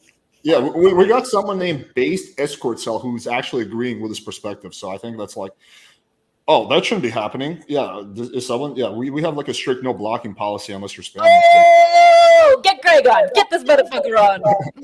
Greg, well, we have more than one mod, to be fair, before we jump to conclusions. But Greg, you're not blocking people, I hope. Let me know in the chat.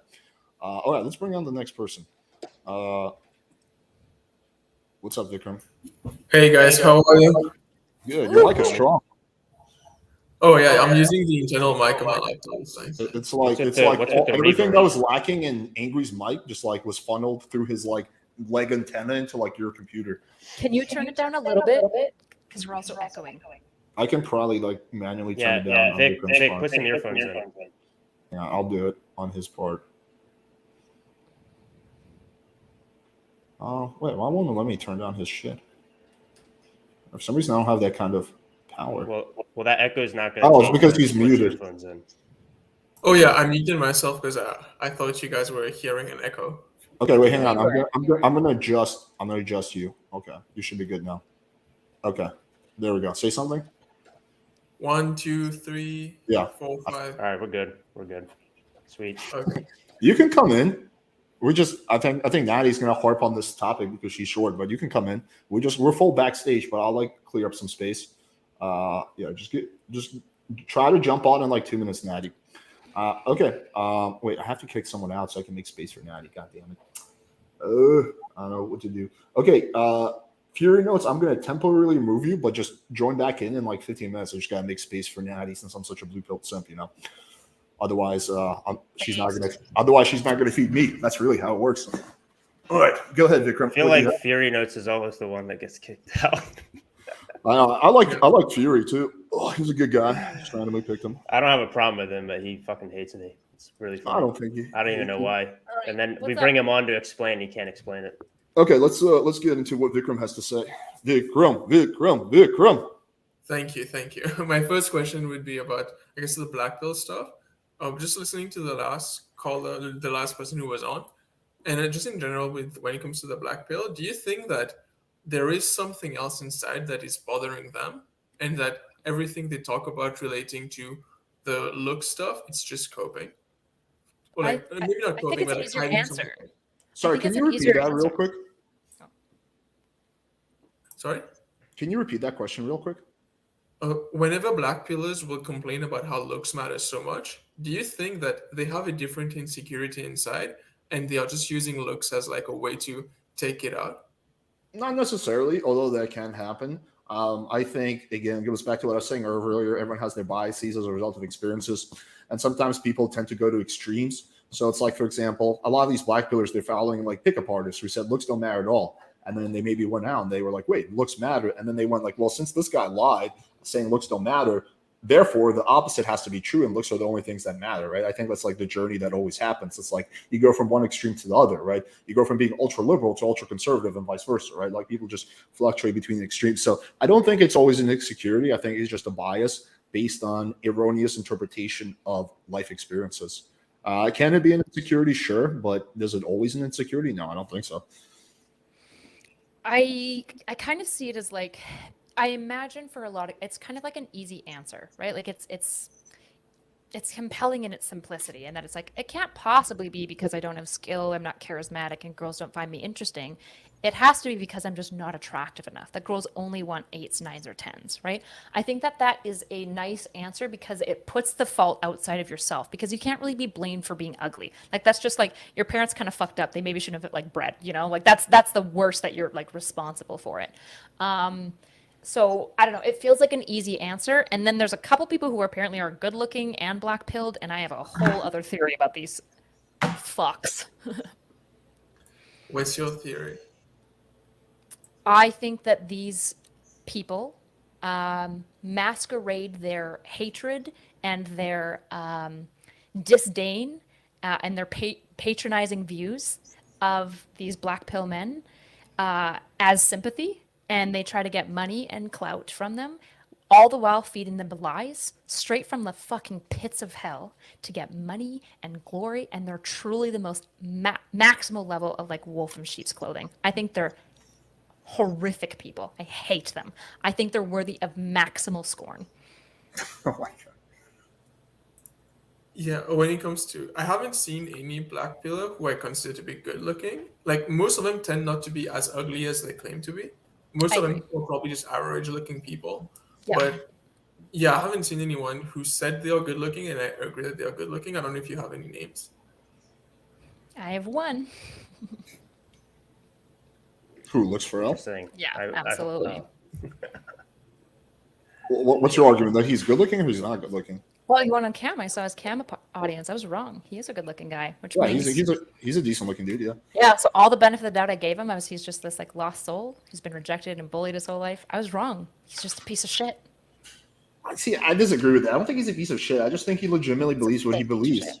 No. Like, why do you say he's a piece of shit though?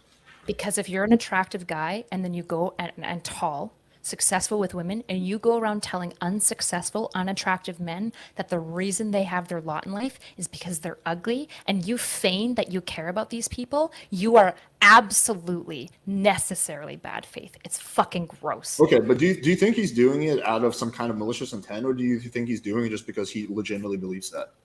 I don't know if he's doing it. Seems malicious. Maybe it's not. Maybe he's stupid. I don't know. It's possible that he doesn't realize how.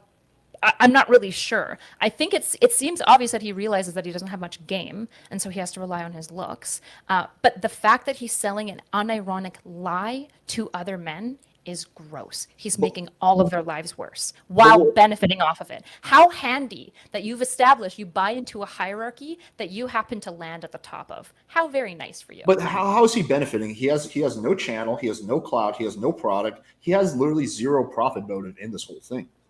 He gets to be the top G. He's the winner of the hierarchy. That top G in what? He doesn't even have a YouTube channel. He's attractive. He's attractive. He's tall, and he gets women, and he's winning the black pill hierarchy.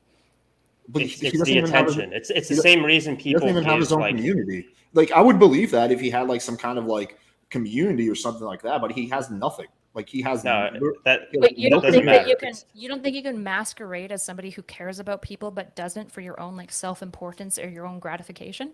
I just think this is legitimately what he believes. I I'm willing to buy that he somewhat willingly believes. I just think it's very interesting to buy into a hierarchy that you happen to fall into the top two, and a hierarchy that, by the way, is demonstrably false. It's not true. That, like, all of us agree, the black pill isn't real. So what would motivate somebody to buy into a lie that lands them at the top? I don't know. Well, hang on. Well, first of all, I don't agree the black pill isn't real. I think the black pill is heavily over-exaggerated, but I think we all agree that looks matter to some extent. The question Hold on. That's not exclusive to the black pill. It's something I always fight against. The black pill is more specifically a pessimistic and cynical take on looks and the fact that looks matter, and there's a bunch of genetic and determinism and stuff. Dude, like, if that's the definition of the black pill, I've been black pilled my whole life before the term even existed. The entire reason it's called the black pill is that there's an implication of darkness, there's an implication of negativity, right? And this is showed by common platitudes in the black pill space, such as "it's over," right? "Cope or rope," those types of negative terms. You know, so the black pill is not just about looks; it's a negative outlook on looks. Sure, you might be correct about that, but he gets to be the black pill savior. He Okay, gets to tell all the black pill dudes that he understands them. Yay for him! He's so nice. While he's selling them a lot. Try to look through the world through his reality. Do you actually think that in his mind he sees himself as up top? As I can tell you, he does not see himself as the top. He sees himself as like, yeah, I'm above average. But he doesn't consider himself at the top of the hierarchy. He has a whole bunch of chads, like the avatar that he uses in his like profile photo, that he actually thinks are the top. So he does legitimately, through his eyes, he does not see himself at the top of this looks hierarchy. So he's not at the top, but he has 383 lays. I don't know. Doing much better than him. He claims to have that many lays, right? Like if we're willing to believe that he has that many sleep lays, I'm sorry. Unless he's stupid, he realizes that he's at the top. He's of course A+. And if he's lying about it, that's even more evidence that he doesn't believe what he's saying. Yeah, I just think, okay, like going back to what we were discussing earlier, like charitable and uncharitable like interpretations. I think right now you're giving him a very, very uncharitable interpretation of his motive and the results. Because I think in reality, like typically the simplest solution is the one that's accurate. And the simplest solution here is that Looks for L just legitimately believes in this shit. And he just talks about what he believes. Again, if there was some kind of project he was pushing, he had some kind of community, then you can make the argument there's some kind of malicious intent. But given the fact that there's no product, there's no community, there's literally nothing, all he does is literally just speak on the stuff that he's passionate about. I think it's the most reasonable conclusion to come to is that he just simply believes in this. And is he wrong? Yeah, I think he's partially wrong about some of this shit, but it doesn't mean that he's like trying to like be an asshole and put these guys down. He's just speaking from the heart and what he believes. Okay. I don't know. How do you charitably find out if someone is bad faith? You look at all the what's it called, circumstantial evidence. Okay. So let's clarify as well. What is bad faith? Bad faith is where there's some kind of malicious intent or malicious motive to what they're doing. No, that's not what bad faith is. Bad faith actors specifically are people who are basically playing characters or intentionally being deceitful. So the deceitful can also include playing a character, acting like you're entertaining some beliefs while actually having others, intentionally lying to people, or engaging in self-deception. So people in debate engage in bad faith all the time. It's super common, right? If somebody talks to me and they assume I'm a feminazi and they hear everything I say through that lens, that's actually bad faith. I do it as well, right? Of course. The question is, how do you charitably tell if someone is bad faith? If you only take the most charitable interpretation, if you rewrite what they say to make it something more reasonable, how do you ever tell if someone is lying to you? How do you know that they're entertaining beliefs that they do not have? Again, you look at evidence. You look for evidence of them saying something of the contrary. So is there any clips of Looks for L saying something different to what he believes? No, it doesn't exist. Okay, what about circumstantial stuff? Does he have a motive to lie? Is he selling some kind of looks maxing course? No, he's not. Okay, does he have some kind of community where he's constantly like fucking bragging and trying to get validation? No, he doesn't. So when you look at all that stuff and just like that evidence is not there, then like that, I think that leads a reasonable person to come to the conclusion that this guy just legitimately believes what he believes. And it's not coming from a place of some kind of malicious intent. Hold on. I disagree with the last part you said. And look, I don't know Looks for L. I don't even think I've had a conversation with him, so I don't know if it's coming from a bad place or not. But it's entirely possible. Like, you don't need to be a YouTuber or have a course or sell coaching in order for you to just want to get attention on the internet, right? That's what like people like Facebook moms and stuff are constantly posting and girls are constantly posting on their Instagram, even though they're not Instagram models, because they just want to get that attention, right? So you can make the argument that, well, he does get that sort of validation by being platformed and talking about But this he's stuff. never That's his even main shown. motivation. But bro, he's never even shown his looks until I literally pushed him into it with a speed date. Sure. The He's issue not, is he's not there showing how much of a Chad he is. He Him literally believing never this. shows what he looks like. him believing this is not the simplest solution, because you need to explain to me how someone could fuck almost 400 women while thinking that women basically select for looks, while also thinking that you're not particularly attractive, just slightly above average, without being dumb. This is No. You're misinterpreting me. He thinks he's attractive. He just doesn't think he's at the top. He thinks he's like a 7, but he doesn't think he's a 10. So he thinks guys who are 10s are fucking thousands of girls, right? But he is only like a 7, 7.5. Therefore, he's only fucked 300 or 400 girls. He thinks a guy who's a 5 maybe will fuck like 10 or 20 girls. And a guy who's a 3 is not going to fuck anybody. Do you think he has a social life outside of the internet? Because I do. Yeah, I think he he has a does. social life. I think he know he touches does. grass. Nobody who touches grass and has friends outside of here believes in the black pill staunchly. Because if you walk to the mall, you are going to see a whole bunch of guys with girls who are prettier than them constantly. You see this everywhere. Go to fucking Las Vegas, you'll see it at maximum amounts. There is no person who actually believes in the black pill who is decently attractive and sleeps with 400 people who isn't fucking lying about the black pill or is stupid. I don't know the other solution. These things don't all occur together in any rational way. Are you familiar with the concept of RAS, reticular activation system? Yes. So like when you get for the chats, like when you get for example a Prius, you suddenly notice that a lot of people have Priuses, right? But it's not that more people got Priuses. It's just you notice that. So when Looks for L walks around, Sorry, I thought you were talking about the reticular formation. Yeah, of the that's brain. sleeping. Different word. Oh, maybe Are you talking about the brain structure?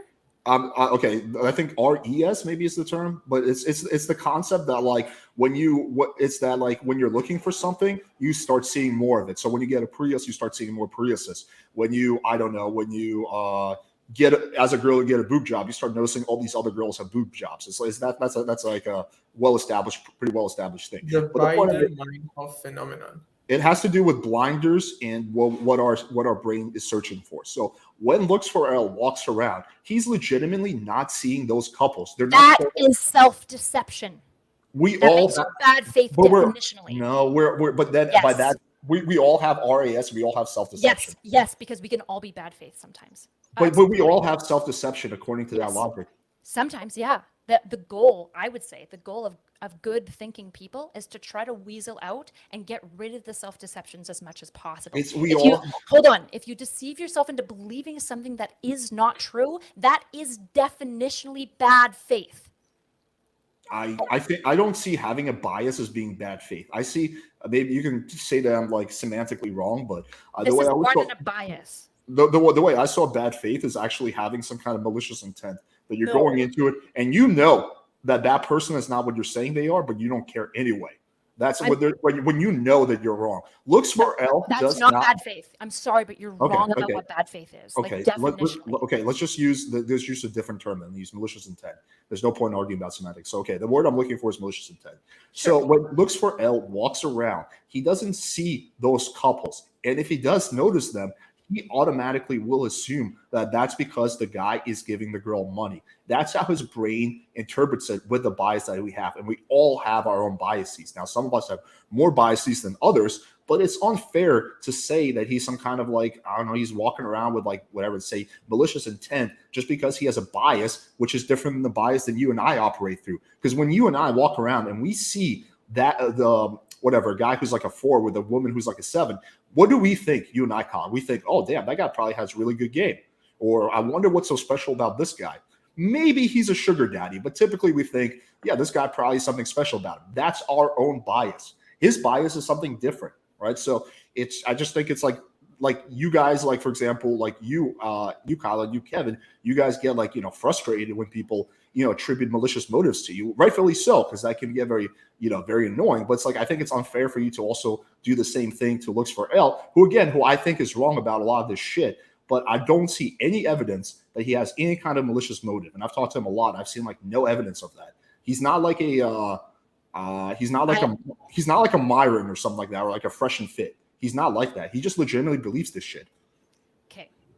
You can don't have to have malicious intent to be a bad faith actor. You can be a bad faith actor without malicious intent, because if you, I'll read you the definition. Bad faith is a sustained form of deception which consists of entertaining and pretending to entertain one set of feelings while acting as if influenced by another. It is associated with hypocrisy, breach of contract, affectation, lip service, and may involve intentional deceit or self-deception. If your biases are so bad that you have sex with 400 women, you're decently attractive, you're tall, and you're friends with other people who, you've probably been friends with short guys who do well with women. You're probably friends with guys who are not very attractive but have excellent game. The only way that you could actually convince yourself that the black pill is still right, it's not just a bias, it's a fucking self-deception, because it means you're going out of your way to ignore every bit of contradictory evidence to convince yourself that you were still right.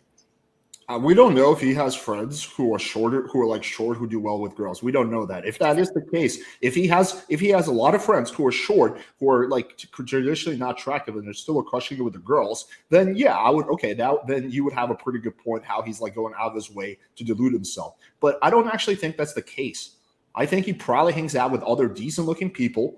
Birds typically flock together, right? That's probably kind of what he sees, and that's just his observation on the world. He looks through the world through his own lens of bias, right? Which we all have. Now, I would make a very strong argument for why I think my lens of looking through the world is more accurate than his, but it doesn't mean that he's okay. We won't use the word bad face. We won't say that his lens is malicious, that he knows that this black pill shit is not true, and he chooses to push it anyway. That would make him malicious. I legitimately do not think that is the case. He do claims you believe to be his claim that of his leg count? Do you believe he actually has had this many leg counts? At this point, yeah, I do. Really? Yeah, I used to not, but I've gotten as I kind of got more evidence, I changed my perspective on this. Contrary to what Mr. Ganstar thought in his video, I've admitted that. Yeah, I do believe it. Because why would someone with a leg count this high, who looks as good as he claims to look, why would a guy like that even care about looking into the black pill? I think that's just legitimately what I mean, it's kind of interesting, right? Because why would you gravitate towards that community? Sure I don't know. I mean, I think he just legitimately, for whatever reason, through whatever journey he's had, has come to the conclusion that the only reason that he's having the success he has with girls is because of his looks, and that his social skills and all of that don't really matter. Don't you think it's a simpler assumption to just say he's bullshitting? No, because there's no evidence of that. We have no clips of him saying something different. We have no ulterior motives that we can pinpoint to, like products or you have his own communities. words. He says he's a normal guy with a good grasp on reality, that goes out, that fucks girls, that has friends. There's no world in which you believe in the black pill as that looks are all that matter to women, and also engage with the world outside of your door. Yeah, there's no way these two things coexist. He's above average looking, and he has above average results. That's how he sees the world. He thinks that the Giga Chats, which he doesn't see himself at, have sex with thousands of women. So he sees himself as an above average looking guy who has above average results with girls. What is the incongruency there?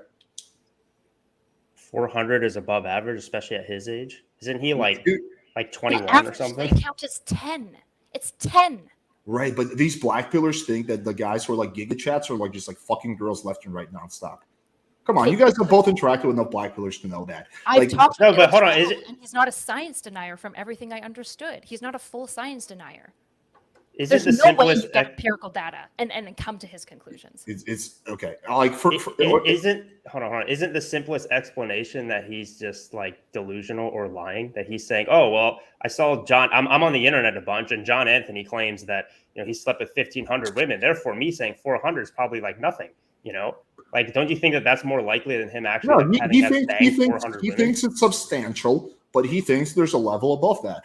Like a Leonardo and that's based on either delusion or he's lying, right? You don't go out in the world. You don't talk to black pillars and fuck 400 women and think that you're just slightly above average. That's not real. Okay, well, I'd almost be willing to bet my life that his profile picture. I never said slightly above average. He sees, again, I'm just going to clarify this one more time. He sees the fact that he's above average looking and he has above average results. And to him, hundreds of women is above average. But he thinks there's a level above that. And the level above that is like movie star, where you're fucking thousands of girls instead of So- hundreds. What you're trying to convince me instead is that looks for L is very stupid because those are the only options that you're leaving me with. And I don't think he's stupid. What you're basically saying is, No, I'm not here's saying the that. issue. No, look at this. If you're a billionaire, are you not the 1%? Even though there's guys out there that have $100 billion, most billionaires would realize they're in the 1%. And if they don't, they're dumb. No, I don't think he's stupid. I think you can be very, very smart and interpret the world in a very odd way. Angry is clearly a very smart guy, is he not? We all know Angry's a smart guy. Who's However, had no success with women. yeah, None. but he's come Because to he's a really divergent. really twisted, odd interpretation of reality. So Yes. yeah, so Yes. you can be smart and come to really weird conclusions. So no, I don't Sure, think Looks for L but is not dumb. with, I just think not he's with come looks to for a L's weird experience. The whole What? point of Angry is that he's an incel. I understand incels being black-pilled. I get that. That makes sense. Somebody with 400 body count doesn't make sense. I agree with you. It's bizarre. Sure But is. I just think it's so like insane to conclude that because it's bizarre that he's in this community, therefore it's some kind of weird power play where he's trying to like exploit these like fucking ugly dudes for his own like sick pleasure. Like instead of just thinking like maybe he's had a bizarre journey and that's where he's at in life. I mean, guys on the internet lie all the time about their leak counts. It's like the guy in high school who claims he has sex with all the hot girls. It's just he's just another one of them. Like it's a lot simpler to assume that than assume Well, that he could be somebody- lying. I don't know. I can't like fucking vouch for his lake count. I've never met the guy in real life. Could he be lying? Yeah, absolutely. Do I at this point in time think it's more likely that he's lying? No, I think it's more likely that he's telling the truth based on the photos that he sent me, based on his speed date performance, based on the evidence I've seen. I think it's more likely that he's probably telling the truth. But could he be exaggerating or lying? Absolutely. I just don't think so. Okay, so we have to talk about reasonable conclusions. A degree, like there has to be a degree of reasonable conclusions that you can come to. Like there are reasonable beliefs, right? For example, the cop who's always had really negative interactions with one people group might come to kind of conclude that this people group is bad. That might be reasonable. It's a bad bias. It's not good. It should probably get challenged, but it's reasonable that they came to. What you're trying to argue right now is that it is reasonable to believe that a guy is normal. He's good looking. He goes outside. He fucks a very large amount of women, especially for his age.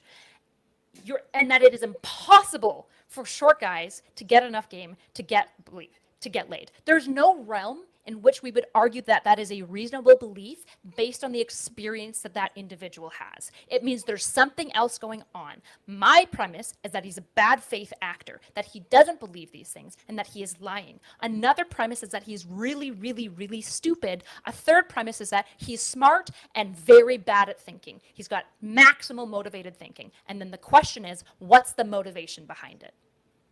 Yeah. Okay. Well, let's. Do you mind if I let him on? Let's let him defend himself. Sure. All right. Cool. Yo. Yo, what's going on? A lot of claims getting tossed around, and I'm not here to defend This is it. the first time I've ever simped for you. Looks for also. Yeah, can I give you a kiss? Save that for after the stream. Okay. Yeah. So can I just sound check you for like 2 seconds? I just want to make sure that you're not peeking on my side. Just give me Sure. like 2 checks. Sure. Wait, you Go want me ahead. to say something? Yeah, Okay. just give me like 2 checks. You were blasting Okay. for a second. 1, 2, 3, check. Okay, you're perfect now. Thanks. All right. Looks for L. Did I accurately sum up your position, or was I off about Not it? really. You were off about like some small stuff. In general, you're right. Okay. I see myself around like 7.5, 8. It's still well above average. Like different leagues, right? There's like leagues. Like a 6 is in no realm compared to a 7, compared to an 8. It's not even close.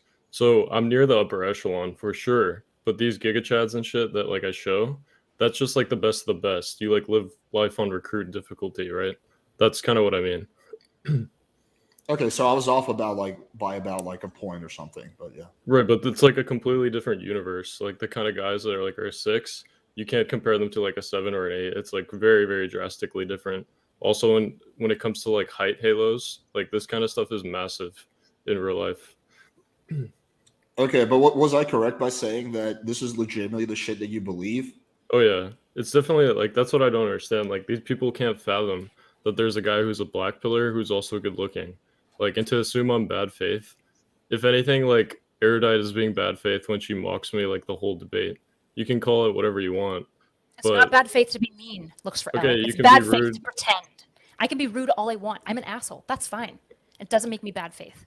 Okay, well, I'm glad you agree that you're rude and an asshole. Yeah, That's I a good did. start. I've called myself both of these things multiple times. And condescending, yeah. Those are my only claims towards you. I don't necessarily Sure. think you're like anything else.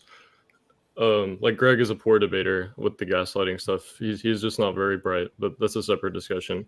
I just think you're rude and condescending. But back to the black pill thing, I definitely like believe this through my life experience. Most of the guys I know who succeed, they are good looking. All the short guys I know, they struggle. Girls unmatch them when they find out their height. When they meet them in person, they fucking leave. Like brutal black pills.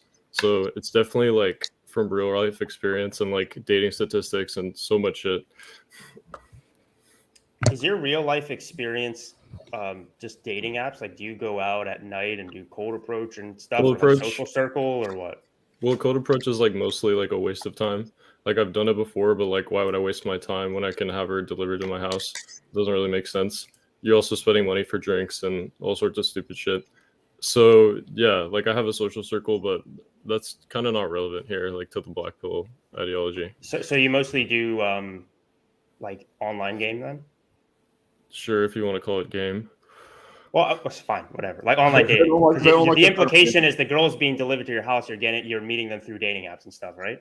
Right. And obviously, Yeah. like once you meet them, you still need to have some element of social skills, right? Like it's not like they just fucking hop on your cock. Like you still need to talk to them, escalate, whatever. No, I totally agree with that. But don't you think that there's a bias there that just because you're on a platform, all of your dating success has been on a platform that is 100% visual, and then you're applying that to areas outside of dating as a whole, or is your claim only that looks are what matters most on dating apps? Well, first of all, I want to make this clear that like dating apps are becoming the norm. This is real life. Like we can't say like, oh, dating apps are just like a separate This is thing. a bad argument. This is a bad argument. So just because dating apps are the norm doesn't mean that they're necessarily like real life. One of the major arguments that you've had to contend with as a black pillar is people outlining that dating apps do not select for mates the way that real life selection goes. Because women on dating apps select exclusively for looks, where in real life, women do not select exclusively for looks. They select for stability markers. I think it depends on your time frame, like how old you are. Right now, I'm telling you right now, this is what the data finds. When you look at college women and you ask them what they prefer and the markers that they select for, if it's on a dating app, it's always for looks. And if it's in real life, it is always for markers of stability, wealth, and competence. Well, I can tell you from like my life experience, that's just like different from what I've experienced. We can disagree. Did you But only your date around in experience is high school? I don't understand how, like, I don't know. I'm willing to believe that you actually believe this. Sure, that's great. That makes you not malicious. So that's awesome. But that means you're either dumb or delusional. And I don't know which it is, because there's no world in which you have as much success with women as you do. And are you trying to tell me that you've never met a short guy who's really good with women, particularly off apps? Never met that. No, and I mean, you can't use an exception to make the rule. Like, there's obviously going to be a short guy who Right. can So get here's girls. the issue. So what if I give you 80 exceptions of women consistently being partnered with men who are significantly less good looking than them? I mean, 80 would still be exceptions to millions. Okay. What if I can give you a city called Las Vegas, where it's a whole bunch of women who are with men that are significantly less attractive to them? Is that still an exception? Again, like we would have to isolate for all factors. Like, is this guy a billionaire? Does he have a lot of status? What is she gaining from him? Like, true attraction itself can't be forced. That's why we can analyze like data online and see This what is where you're women's. delusional. This is where you're delusional. Either you've just never actually talked to people, which I don't believe. It seems like you have a robust social life. Yay for you. Men who do well with women who are not that attractive or not that tall are not that rare. They just aren't on dating apps. Look, I'm just like speaking from like a dating lens perspective. Certainly, we can agree it's like almost all looks, right? And this is what we can analyze. So hold on. We're talking about dating apps, and that's your perspective from what you said a while ago. Is that you don't really go out and cold approach or do social circle game. You basically, as in your words, you just have girls delivered to your house. So what we're saying is you have sort of almost a bias inherently because your entire perspective is from online dating apps. And what we're saying is outside of online dating apps, it's different. Well, Kev, I do have a social circle. I've been to college. Like, of course, I've pulled girls IRL, but you have to Okay. also understand that like the height halo is massive. It's even more massive in real life because you tower above these like shorter men. It's just glaring. Like I think Angry mentioned it earlier, like some dominance factor. Like everyone in the room knows like who like the alpha, if you want to call it, is. Height is a massive halo. Do you we're not have like a denying that. pretty do you have like a pretty robust social life, and do you feel like you have a really good read on like reality basically? Yeah, I'd say so. To both? Like yes, you have a robust friend group, and yes, you also have a good read on reality? I mean, I have like a couple friends, maybe like 3 close friends, and But yeah, like a social group that you interact with? yeah, You're not a shut-in, basically is what I'm asking. yeah, I'm not. Yeah, I didn't think you were. Okay, so do you have a good read on reality? I mean, you're gonna disagree with me, but I think I do. So here's the issue. Either you don't, or you're now lying to me. Okay, I don't know why it has to be either or. Like, I could just have a different view than you. So Yeah, real for life what- as in not online, right? You're going out to clubs, you're talking to people at like sports events, you're going to parties, house parties, stuff like that. So not online, in real life, like away from the keyboard, AFK. Yeah, I mean, when I was in college, it was definitely a lot more of that. Now it's less of that because, like, you don't have, like, as strong as a social circle when you're in college and whatnot. But, like, that's kind of the other point. Like, you can just hop on dating apps if you're a good-looking guy, and your social skills are almost irrelevant. So everyone's agreed to that on dating apps. What we've pointed to you is that dating apps do not map on very well to away from keyboard interactions. Wait, I disagree with the fact that social skills are irrelevant on dating apps, but okay, you guys. Well, almost. I didn't say, like, completely. Like, you still need it. I would agree with looks for L on this one. I would say it's mostly looks and a little bit of social I would skills. disagree with that. I think social skills are not mostly relevant on dating apps. I think they play a big role. Yeah, I think that. I mean, here's the other thing. I think girls are just constantly on dating apps because so many options are looking for reasons to screen a guy out. And if there's anything that's even resembles a red flag, you say anything even remotely needy or remotely creepy or anything that's like just like kind of weird or off, any kind of poor social skills, she's going to screen you out. So yeah, I do think social skills are actually quite important on dating. It depends because it's like if you're better looking, you'll have more rope, as they like to call it. Like you can get away with a lot more shit. Yeah, that's true. Yeah, you have a higher slack line, sure, but there's still a slack line. I've even like done experiments to see what kind of shit like I can get away with, and it's pretty glaring. Like what kind of shit girls will put up with just if you're good looking.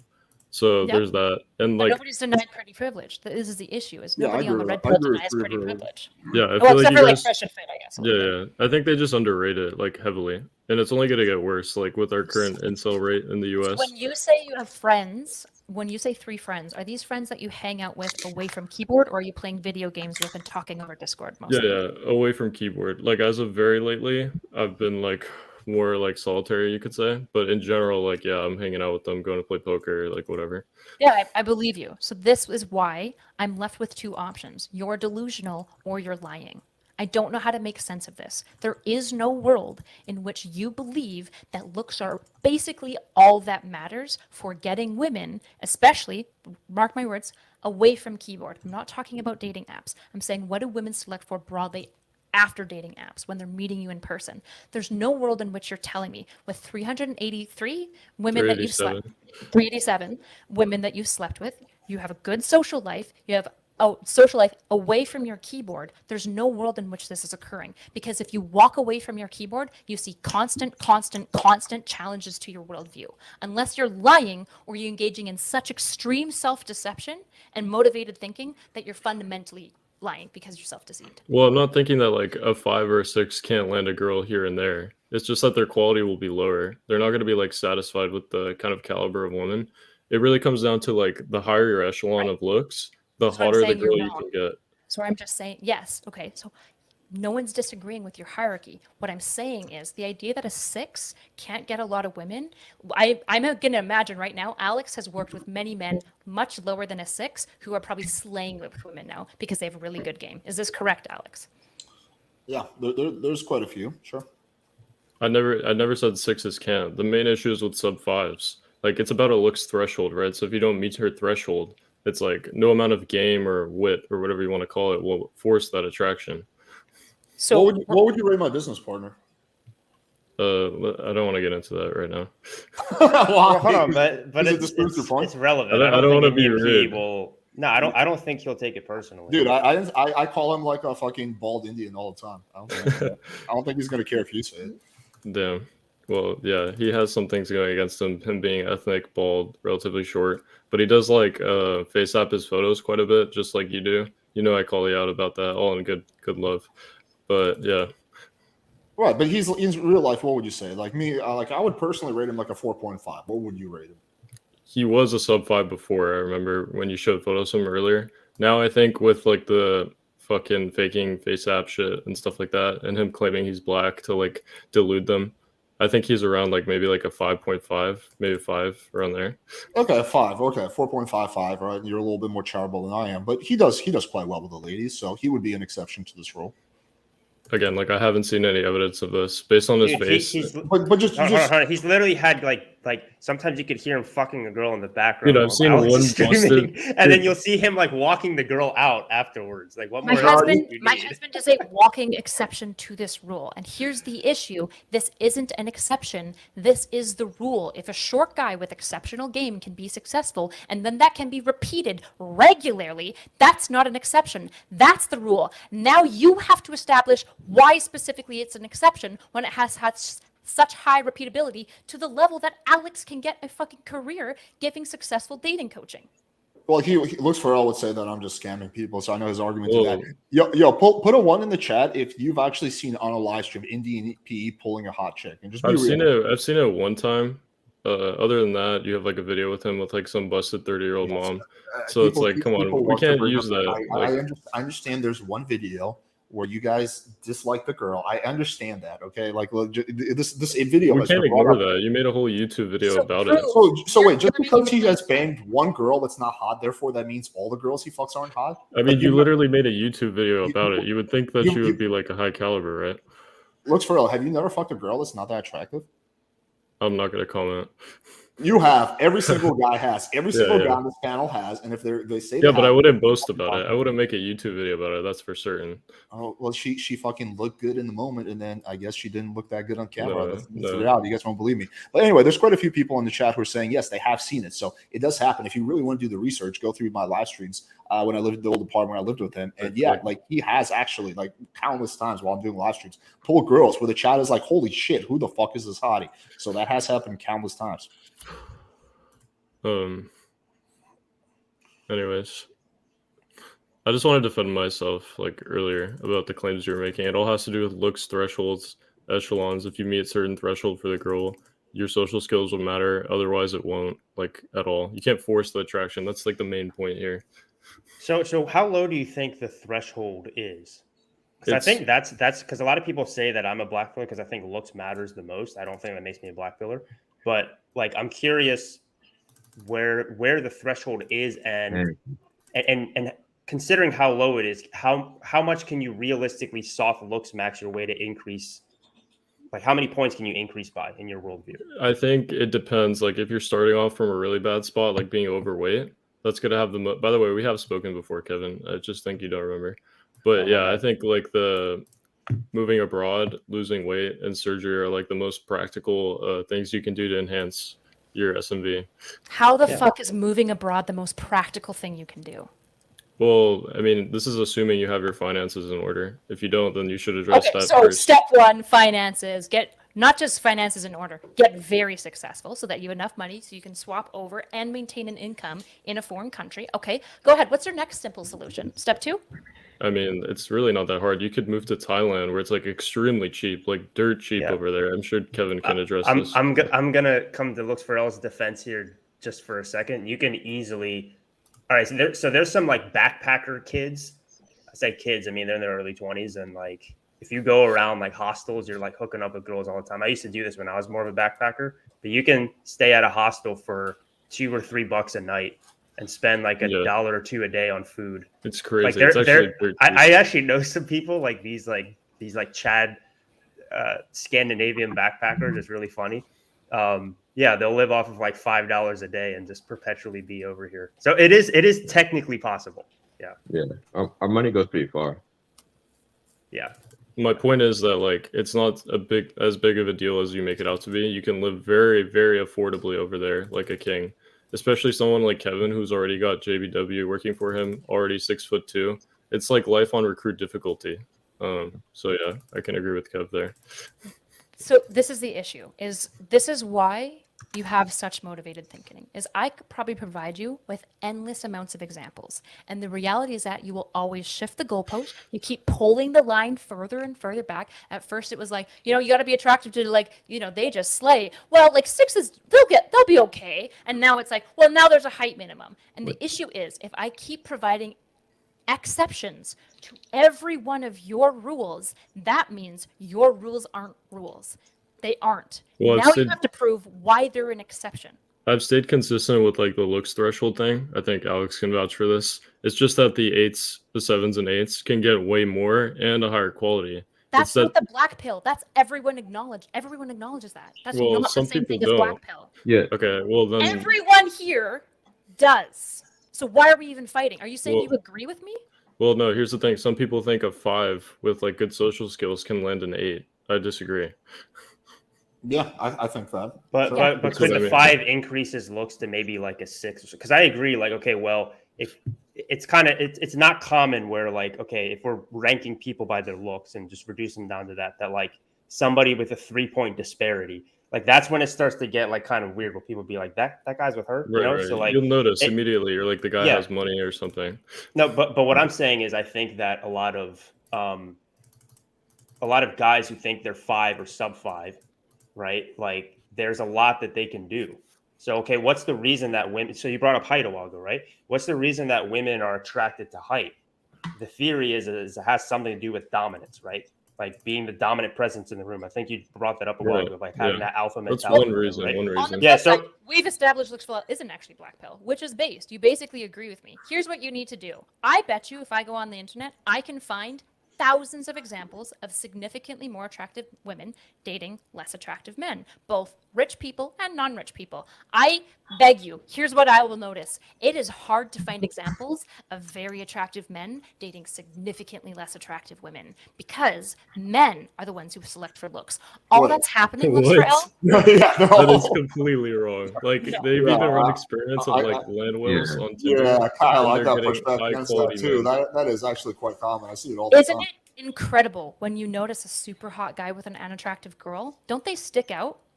Just not really. Here's the thing. I see that all the time, honestly. Yeah. You see all the time, like fucking 10s with like 7s. Yeah, more I like see, an 8. I see a lot of I see a lot of bad looking. Wait, what's it? I see a lot of good looking guys with bad looking girls. Yeah, all the time because in general it's like they go below their looks level. Like women look upwards in terms of looks. The options are. We even did a Tinder experiment. We put a photo of like an obese girl who was like 5,000 pounds, and she was getting like some giga chat. Dude, that was so sad. Wait, okay. Not exaggerated. What are you guys hearing me see? Maybe I misspoke. No. I thought you were talking about really good looking dudes with ugly girls. Yes. Dating. Or average girls. Okay, at the bottom of the barrel of women. Yeah, so there's a weird thing that does happen at the bottom of the barrel. I think what's actually happening is that all of the women above like a 5 have their choice of men, and they select for what they want, which is stability. They pick the most charismatic, most rich. I'm promising you, this isn't high school, buddy. I promise outside of high school, things are different, okay? They're selecting for stability markers, competence, money, and job, typically.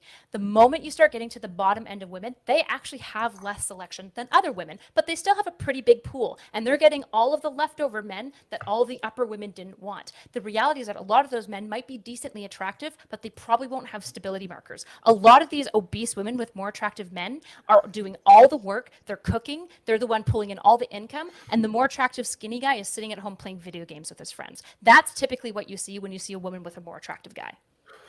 I don't know, dude. I see the attractive guy with average girl like all the time, and it's kind of sad because these women's egos are through the roof.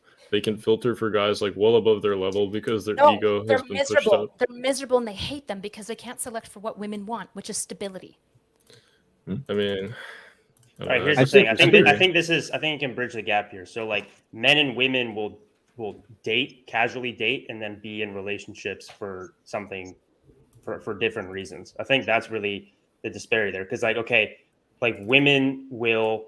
That's the whole theory of like the red pill theory, right? Of like alpha fucks, beta bucks, right? Where like the women will settle into a relationship with a guy less attractive than her, especially, you know, once she's like 25 or older. But then the theory is that she'll only want to bang like the alpha Chad dudes like when she's younger, right? Dude, look, these women's egos are through the roof. The simps don't help this case You're at just all. saying words. You're just saying words right now. I'm None of this not. has I'm anything- explaining why. Like, Okay. there's average That's looking all girls he with said. attractive guys. So that's just saying words. You're just non sequitur posting. Explain to me why my theory is wrong. Go ahead. I think I have a more nuanced view on the black pill than like most. Yep, but I agree. The idea is You still the just repeat same. the same thing, man. That the looks You've been mean saying the this most. every time you've Well, been. Yeah, I know. let Yeah, him finish that's what he it. believes. Let That's him why I'm saying it. Right. I It's mean, just it's like just broken, right? I've already It's bet getting Q2. exhausting. He does believe this, which means there's two options left. He's delusional or he's stupid. Those are the only two options left. well, And let me now we offer a third. Let me offer a third one. What? The black pill's correct? You're not Well, even black no, pill, bro. you're just You're assuming. not black pill. You're one of us. One of us. One of Okay, look, us. here's the other thing. It's just kind of interesting to me. I find it intriguing. Like, it's a fun like concept. Like seeing how like better looking men succeed way more. And you're gonna say we all agree, but it's like I love this concept of how powerful the looks halo is and the height halo. Like the kind of shit good looking guys can get away with. Why? Yeah. Why do you I love have it?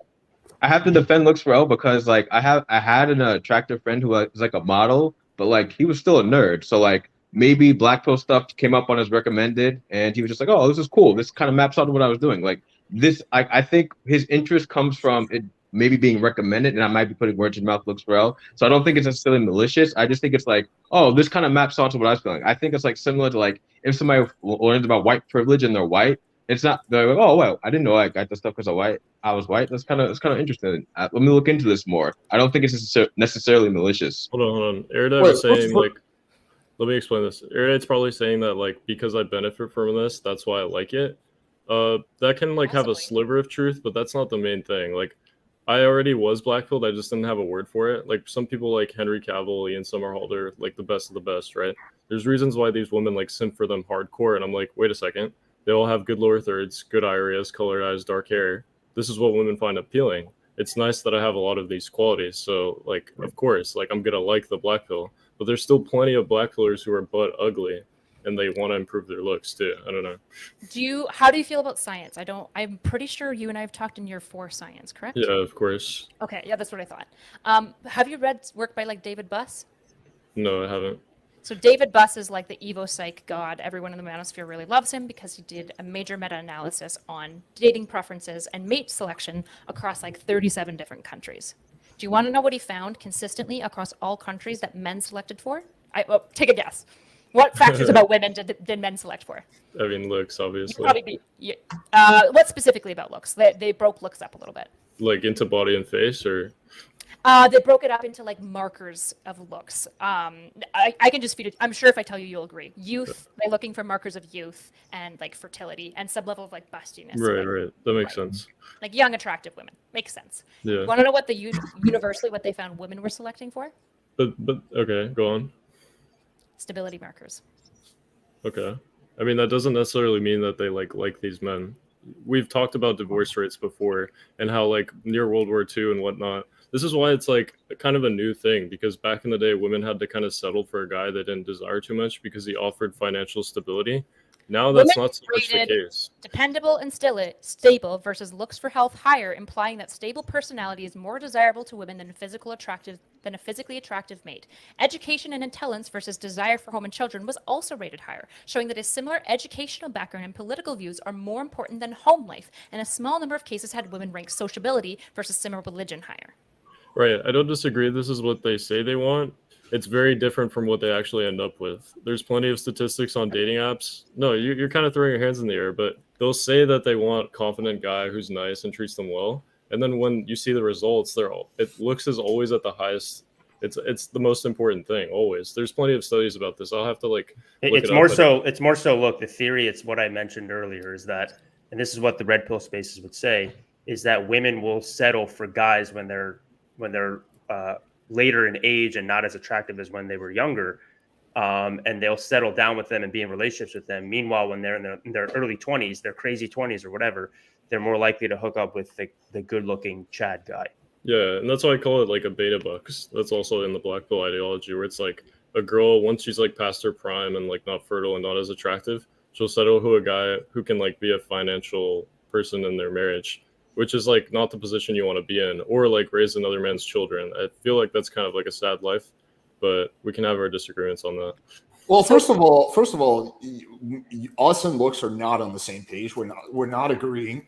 Looks believes that looks are predominantly the most important thing, and everything else is largely irrelevant unless you're like autistic or something. That is not what I believe, and that's not what you believe, Kyle. So we're not on the same page. He shifted the goalpost to almost being on the same page with us, but yeah. We're not on the same page. The second of all, I think you asked Looks a very interesting question. I would pose this question back at you. Is there anything that Looks could present that would get you to change your perspective? Which is probably a perspective I actually agree with. something. Yeah, probably something stronger than a universal 37 cross-country meta-analysis, because all you're bringing to the table is a flawed OkCupid study. That's it. You're comparing my meta-analysis across 37 fucking countries to OkCupid data, which is flawed, by the way. I can walk you through how it's flawed, but it sounds like you're in college, so I'm guessing you know this. I mean, we'd have to look through it. It's not just the OkCupid study. There's like a few others, like markers of how much more money a guy will have to make to compensate for lack of looks, like at a certain level. So there's that also doesn't like just prove what I'm saying, because I've already agreed to pretty privilege. You need to prove to me that women select for looks, not for stability markers. That's what you need to prove. I have a meta-analysis across 37 countries. What are you bringing? I'd have to like bring up together like all the evidence for this. So I don't have it right now, but we can definitely like discuss this again when I'm prepared. Wait, can I interject, Erudite? Erudite, can you just reiterate that point that you just made so I can make sure I properly formulated my... I gotta go see this chick, but like it was a good chat with you guys. I've been like postponing on her, not gonna lie. John Anthony. So hope you guys have a nice chat later. Look, I was just about... Please tell me it's a full package stunner. Then he just left, and I was actually about to be on his side for one small modicum of time. So here are the two premises. I'll re-explain. I said, my premise is that women select for stability markers before anything else. Looks for L is saying that they select for looks. My evidence is a 37-country meta-analysis. His evidence is a very flawed OkCupid dating app study. So I'm asking for more evidence. No, I understand. I understand the want and desire for evidence, but I think I don't think he's just basing his belief system on an OkCupid study. He's told me before it's like based in reality, in his opinion, based off of what he perceives. That doesn't matter. I don't care what his feelings are. But Erudite, we have to also look at the quality of the scientific research that you have just given, correct? Do. Oh yeah, if you want to take it up with David Buss, go for it. Well, I'm just saying we have to look at the quality of women, correct? Because the quality of women will also determine what kind of things they'll be looking for in terms of stability. Because hang on, wait. Playing devil's advocate here, being on Looks for L's side, okay, I'll make this point on his behalf. If a average tier girl, right, or like a 6 or a 7, maybe an 8 or something, right? A lot of the times those girls can settle for much more attractive men, but a lot of the times they end up settling for lower tier men because that provides stability, because those lower tier men will like to secure down with a more attractive woman, correct? No, I would disagree with this premise. No. Then why? Okay, so let me back us up, because there was a fair bit that you said there. Okay. Let me pause and make sure that I'm understanding you correctly. I want to make. No. I'm gonna be good faith. I'm pausing. I was reading the comments. Oh, damn. I'm sure your mom's a nice lady. No, they said I went from Chad Light to sub 5 because of my haircut. I was fucking her last night. Can confirm she's an incredible woman. I'm glad to hear that. Okay, so these are the two premises that I outlined. And you're saying, well, we need to evaluate the quality of the studies, which I agree with. I think we always have to. But we also have to evaluate the quality of Looks for L studies. I'm sure you would agree. Oh, then well, yeah. So then you were making a second point. A lot of what it looks for L relies on is his personal experiences in life. Is that what you're saying? Well, I mean, correct. Anecdotal evidence isn't exactly based in, objectivity, but there's still some amount of objective truth if enough of a sample size experiences the same thing. Sure. Yeah, I'm not one to dismiss anecdotes. That's basically that's science. fine. Yeah. Okay. Okay. I feel like there's maybe a third point hinged in what you just said that I might have missed. Is there a third point in there? Or is those two main points you were trying to make? Maybe it was a subconscious point, but only two ones that I actually intended on. Okay, awesome. So we can talk about the studies and their empirical rigor. Dr. David Buss is a world-renowned evolutionary psychologist. He's basically seen as the foremost researcher. So what you would need to prove, because you basically outlined, here's a methodology. How do we know that the women that he polled were attractive? Now you have to tell me this. What do you think is more reasonable? A world-renowned researcher would do basically random sampling, meaning they try to get as much of a good representation of the full spectrum of people, or do you think he would bias it? No, I never said that he would bias it. That was actually my point, was that getting that sample size, you're obviously going to get skewed answers based off of anecdotal experiences from the woman. I don't disagree with you that stability is important, but at the very top, if we can encompass, looks, status, personality, whatever into one descriptive word, let's use SMV, sexual market value. Yeah, there we go. Based off of, offspring capabilities, healthy markers and stuff like that. Women will look at the physicality, the physical appearance of a man first. They have to make sure he is healthy. He is youthful. He has good genetic markers of fertility before they even really consider to go much further than that. Of course, they will have sex with dudes that are much more attractive, but then in that case, they need to make sure that the chads, if you will, are stable enough to keep a family sustained. It's all encompassing. There's not one or the other. Looks and the status and how they treat the woman and how the woman perceives the man to treat the child will all coincide together in the woman's determination of actually having a kid with him. Yes. Hugh, why are you capping? At the very top, it's whether the man has taken the white pill or not. That's what's most important. So I Oh agree my with gosh, this. Alex. Have you ever heard me say that status or stability markers are all that matters? Have you ever heard me say that? Maybe not explicitly, but Do to you be think honest, that I I haven't believe heard a that? lot from you. Well, I don't know. That's why I want you to use your words and tell me. Okay, I will. I think you guys are missing the fundamental principle of Dr. David Buss's work, is that he talks about evolutionary psychology is not the be-all end-all of things, but that is a descriptive science, more like a history of mating. He's been very clear on this on multiple times. One of the sources I can even give you on the Andrew Huberman podcast where he talks about this. And he says that in relation to that own study, that the main bias that he could see in relation to it is that what people want and what people end up getting due to the subconscious and conscious nature of the brain is exactly entirely two different things. And then he points out that the four main areas this has to do with attachment styles, which relates to childhood and then relates to later on in adulthood, has to relate to empathy or lack thereof empathy, as well as a term called neurosynchronization, which is a fancy term to say that your neural system syncs with the closest people around you, which in case of the man and woman tends to be the man and woman until they have children. Dr. David Buss has cited many studies where that once the woman has had a child, she actually unsyncs from the man and syncs to the woman. And if the man does not sync with them, that man will be actively seen by the woman as a threat. And that is what David Buss theorizes where most divorces come from. Okay. I don't even know who to respond to first. So, Hugh, do you want me to respond to you first? Whoever you want to, whoever's on the forefront. I'd go black pill medicine. He seems like smart. Thanks, Q2. Fuck you. He was using all the psych words, man. I don't know. Okay. So, I believe that looks are important. I would agree that looks, status, and all of these things are intertwined. Of course they are. That's obviously true. I would also agree with the premise you put forward, which is essentially a prerequisite look. There is something that women require and men I would say men's prerequisites for looks is probably more fundamental.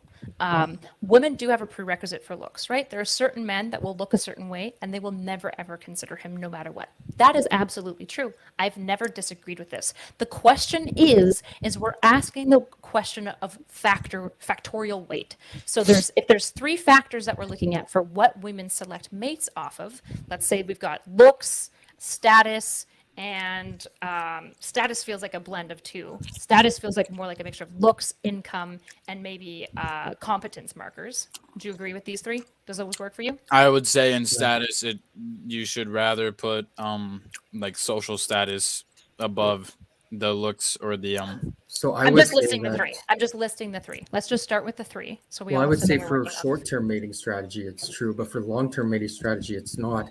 And Dr. David Buss has also been very clear to point out the 2 different mating strategies that we have, which is short-term and long-term. With women, tends to relate to novelty, exoticness, luxury, so looks, money, status. With women in the long-term, tends to relate to family bonding, family bringing up, and strengthening. Right. Did you listen to the podcast where Dr. Human outlines why the idea around women selecting for short-term partners was flawed? Yeah, is that the love, desire, attachment one on February 14th, 2022? I'm not sure the date of it. I have no idea. Was it after he talked to Dr. David Buss, or was it before? Or was it with Dr. David Buss himself? Talking to Dr. David Buss. Okay, because he also interviewed someone else in relation to the neuroscience, and then he compiled the 2 together in a big meta-analysis on that date. So I may have missed that one, but what was he saying? Right. So I'm wondering if you're remembering specifically why he said there's issues when it comes to short-term mating selection for women and why the theories. So I don't know if you hear about how the theory around mating selection for women changed recently. It used to be basically like the cuckoldery, like women prefer alphas, and then there was a major meta-analysis done that found out that women, that bias where women prefer like gigachads basically at ovulation and stable men after, the replication failed. There was no evidence for this, and so they had to rewrite their theory. You're looking more through the evolutionary lens in that area. I'm looking more for the attachment lens, and I'm looking more at the attachment theory itself, because attachment theory also correlates to personality disorders on the extreme ends of the spectrum. So you have disorganized personality disorder, which correlates to borderline personality disorder, which is something I was actually diagnosed with and overcame, is currently in remission. And then you have the avoidant personality disorder, which tends to relate to the antisocial, your dark triad. And then you have your insecure, which tends to relate to anxiety disorders. Now, these things, obviously, you know this because you're an addiction counselor, so you know that most people who have addictions are trying to cope with one or more of these disorders. But these things, they tend to create the reason why people cannot get the people that they say they want or the traits that they say they want. It's because of their attachment issues, which tends to stem from childhood, specifically the caregiving social circle, as well as the education and early medical social circles. Now, I recently actually did a paper in regards to iceldom, and I made a case that, I don't know if you know about the ecological systems theory, but I made a case that the reason why icells are created, especially the extreme ends of the spectrum, is because it's the ecological system failure on every single aspect, except for maybe religion, although in some certain cases there is outliers, especially with the whole purity culture and stuff like that. And I would argue that that data matches your video that you made recently, which I actually really enjoyed. I thought you were spot on. All the points you made about iceldom and those individuals in the black pill to, I think it was Chug Logic and the panel there. I thought that was brilliant. I rewatched that over and over again. But then I saw what your comments were towards Angry, and I was completely blown Don't away. stolen valor him. Do not stolen valor him. I would not do it. Do you know what? Don't stolen valor Angry, please. I'm not stolen valor. I'm saying you represent a community one way, and then you get on another podcast where have you represent a community an entirely different way, and that's where the code of ethics issues lies, in my opinion. And as a future psychologist, I'm bringing this up to you first. Okay, so what do we actually want to deal with? Because we started talking about the 3 factors of status, looks, and income or whatever. Now we were on to attachment patterns. Then you were breaking down your ecological theory, and now you're attacking me as an individual. Well, so no, what I'm do not you attacking. actually No, want to I'm talk attacking about? your behavior. There's a difference. Sorry, you're As an attacking my individual, ethics. I as actually an value your individuality. I don't view anyone. What as are we positive talking or about? negative. Which of I these have- 4? Stop. Which of these Can you four? stop interrupting me, please? No. It's not really good to have a debate when you're interrupting someone. All right, well, Let let me moderate a the little bit. person go. Let's officially retire the angry topic. I'm personally getting bored of the angry topic. All right, so fair let's enough. It's move your. on I past respect that that. one. It's your channel, and we'll go from there. So let's stick with the initial topic. I kind of zoned out there for a minute, but let's go back to what you guys were discussing initially with the. Do you want to talk about attachment theory? Do you want to talk about the 3 factors of women of selection that I just arbitrarily picked? There's more than 3, obviously. Or do you want to talk about your ecological behavioral theory? Because you listed 3 things. Well, I was going into different areas. We could talk about attachment theory. Sure. Okay. How does your attachment theory relate to anything that Hugh and I were talking about? Because women say what they want one thing and then they end up getting another. Do you think men do the same thing? Yes, I'm not so I'm not biased when it, like I'm not Sure. saying that men don't do the Wait, same. Yep. Across the board, all humans do the same. Trans humans, all humans. Every single human says they want something, but if they haven't fixed their attachment issues, if they haven't fixed the deep insecurities and the dark side of their own personality, we all have a dark side. If they haven't merged those 2 things, they're not going to get what they want. They're going to get an amalgamation of the dark side and the light side. And then they're going to cope based on that. Very few people get what they fully want. That's what's surprising of me is that. Okay, we're done? Go ahead. Okay, so you're saying, if I understand you correctly, you're saying people often say that they want one thing, but they get something different because of their dysfunctional attachment patterns, correct? That's part of it, yes. Okay, let's just deal with that one for now. Okay. So, what I would say to that, if that is true, which I would agree to some extent, then that means Buss's findings overall should be disregarded. Then that means that we shouldn't trust what men are saying about what they want or women equally. However, it seems to map on pretty well that men do select for young and fertile, right? They like younger women, markers of fertility. This is why they like women with big boobies, big hips, blonde hair, right? Rosy cheeks, youth, markers of youth, healthy skin.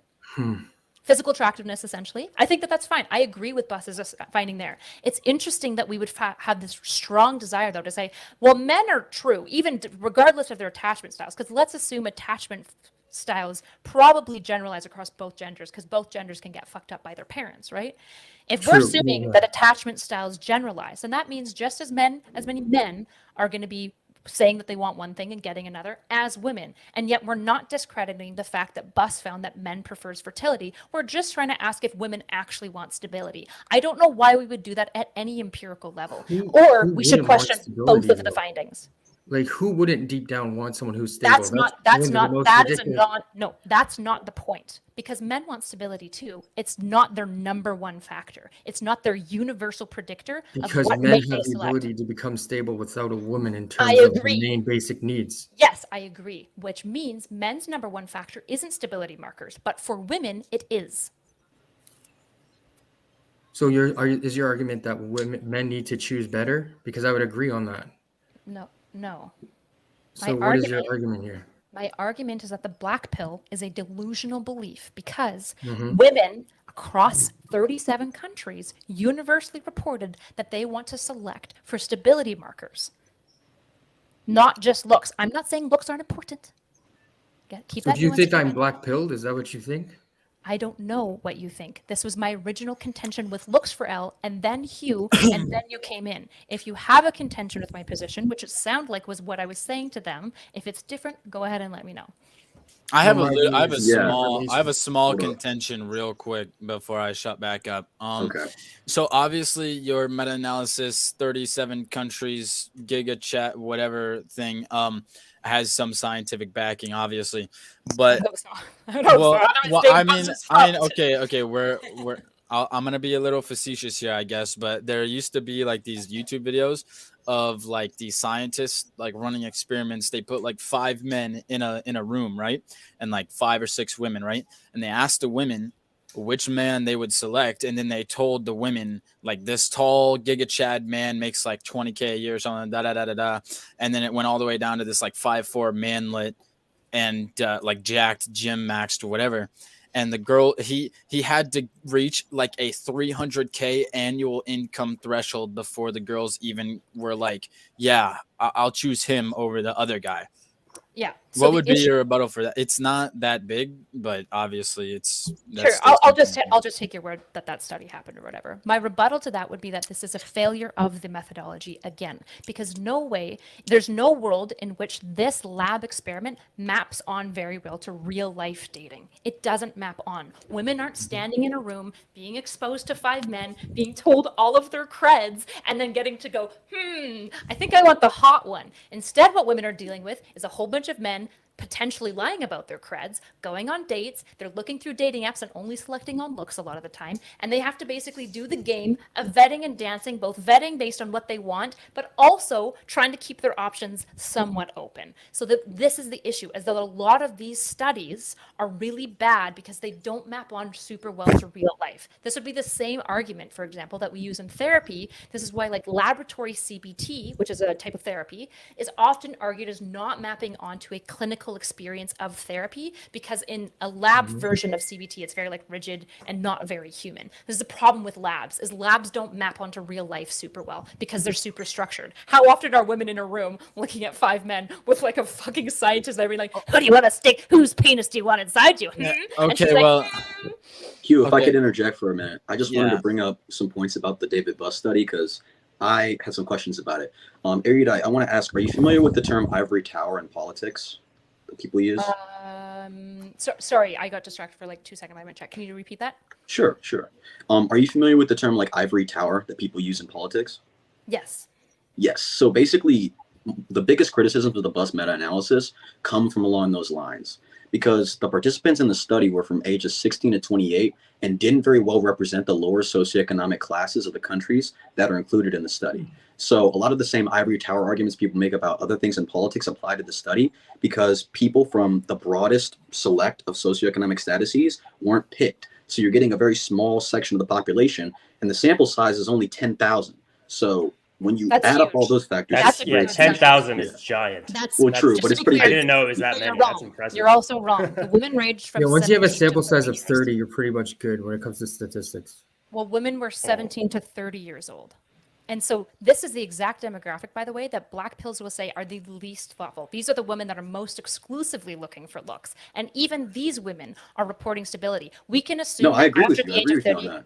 Yeah, but just to be clear, Yeah. that the ages is from 17 to 30. And an N of 10,000 is excellent. That is an astounding number. Even for 37 variables, that's still excellent for Yeah, it is a lot of variables for a study as well. Yeah. Yeah, I'm impressed as that many. Do you know, Niles, like if the preferences of, let's say, 17 to like 23, if it was different than the ones who are like on the upper range, like toward 30? Individual age groups, I don't know. I just know based on the meta-analysis that participants from more collectivist cultures on the female end rated stability and like all the like stability markers higher than the participants from countries that were more individualistic. And that was across age groups. Here's what I would have done with that study. So if he didn't pick that the lower social status, he tended to pick the ivory tower, I would have done some attachment testing to see what attachment theory they lined in. And then from there, I could have seen, was there a bias? Is most people securely attached in this data? Which would then correlate to all the current science that we have on adult attachment theory. Maybe we're like digging too deep into this. I just think personally that there's a difference between fucking someone and mating with them. I think Yes, the very fucking much so. part. I think the fucking part, like the girls are always gonna want to like go brag to their friends like, hey, I fucked that chat on the weekend or whatever, right? But here's at the the end of thing, at the end of the Hugh, day, they most likely wouldn't marry him or settle down with him and have his kids if they deemed him to be an unfit parent. So that's why I think all 4 things coincide with the status, looks, personality, whatever the fuck. Well, here's an interesting thing with men, though. Men can get a woman pregnant anytime. So does it make sense that a man would value beauty, youth, and looks in the short-term and long-term mating strategy? Well, of course, but Because if they can get a just woman virtue of pregnant being anytime. that's just virtue of being a man. But the woman has to select properly because she then has to go through 9 months of very vigorous. Okay, we agree. So you all agree with me. That's based. Yeah. Yes. I think my main thing was like, was it privilege or pretty privilege? I think I just felt like sometimes you downplayed it, maybe because you were talking with people that were playing it up way too much. But like, I just think pretty privilege is like real. Then that's really where I'm at. And people, I guess I'm black pill because of that. But like, looks is the main. For me, it seems like it's the main thing that can give you more of an edge over game, because game takes a long time, in my opinion. Whoa! I thought you were blue pill Q2. I'm blue pill because you said I was blue pill, but I transferred over to the black pill. I think I agree more with the blue pill than the red pill, though. I'm like, red pill is like third tier, like it's not the bottom. My theory on looks is this. So you're the bruise pill. Conditioned. You're black and blue, bro. I would basically say Q2 is basically like looks do matter, and I think why a lot of people get so fixated on looks is a little bit more simple. Like there's a little bit more clear path to take when it comes to looks. Social skills is a little bit less clear. Like it's not always, because it changes by culture, right? If you're in North America, the social skills that you need to find women is going to be a little bit different potentially than other areas. Obviously, some things will generalize. Yeah, languages but social change. skills, languages change, the meaning of words change, right? The culture itself and what they value changes. So like this is why I think a lot of black pills undervalue the social game. But I'm going to tell you right now, looks do matter. They are a prerequisite, of course. Pretty privilege is real, which means if you're really attractive, you can have way less game and get away with a lot of bullshit. But social skills is also a part of looks, because how the brain perceives how we act comes from the eyes. It doesn't come really, unless you're touching someone or it comes from the eyes. So it's still a portion of looks. If anything, you could say that, well, the black pill should just expand looks theory. Now, personally, I'm not fully black pill in the sense, but I do believe everyone has a looks threshold. And I believe that looks threshold relates to social conditioning in our adolescence. So from prepubescent all the way until young adult. And I believe that some people tend to either confirm what they've been socially conditioned or they break out of it. That's my view. If I give a woman the same guy, eyes are kind of important, but I think you're really underestimating the brain just in general, but maybe you don't know. Well, no, because the eyes then connect to the brain. It's not like. Yes, I understand that we have an occipital lobe. I get that. What I'm telling you right now. No, it goes from sensation to perception, and then perception relates to the memory, and then it relates to your past experiences. So yes, I get it. You're talking. But it all stems from the brain. You're talking about the ventral pathway of the occipital lobe. I understand this stuff. I've taken very high level neuroscience. I understand. You don't have to get so aggressive. You can just say you've taken this stuff. You've taken neuroscience. Okay. Yeah. Oh yeah. A lot of it. Okay. What I'm saying is that one predictor of who you end up being in relationship with. Hey Hugh, I appreciate if you don't just like randomly sexualize me to make a passive aggressive remark. I don't like that. Oh, wait, that wasn't passive aggressive. That was honest. It was super passive aggressive. Sorry. I just don't like it. He just said, "I bet." Neuroscience. I bet you give good head. I didn't say I bet. I just said, "Oh, give good head." I'm just saying. I'd prefer not to have that in the middle of the debate. Right. So what I'm saying to black pill is one actually big marker of who ends up together is opposite immune systems. That's not a visual process. Yes, but that relates to neural synchronization, parasympathetic, sympathetic nervous system, and all the other things that go on with that. That's one of the keys to attract. I'd recommend you watch that video, Love, Desire, and Attachment, from Dr. Andrew Huberman from Huberman Labs, because it goes through all that. So it's not just fully attachment theory. But what I'm saying is the way that we sense things, which then creates our thoughts, our emotions, our instinct to act in behavior, comes from our five senses. It comes from touch, smell, taste, the eyes. How do you mainly perceive behavior done to you? Unless it's through other senses, it's through the eyes.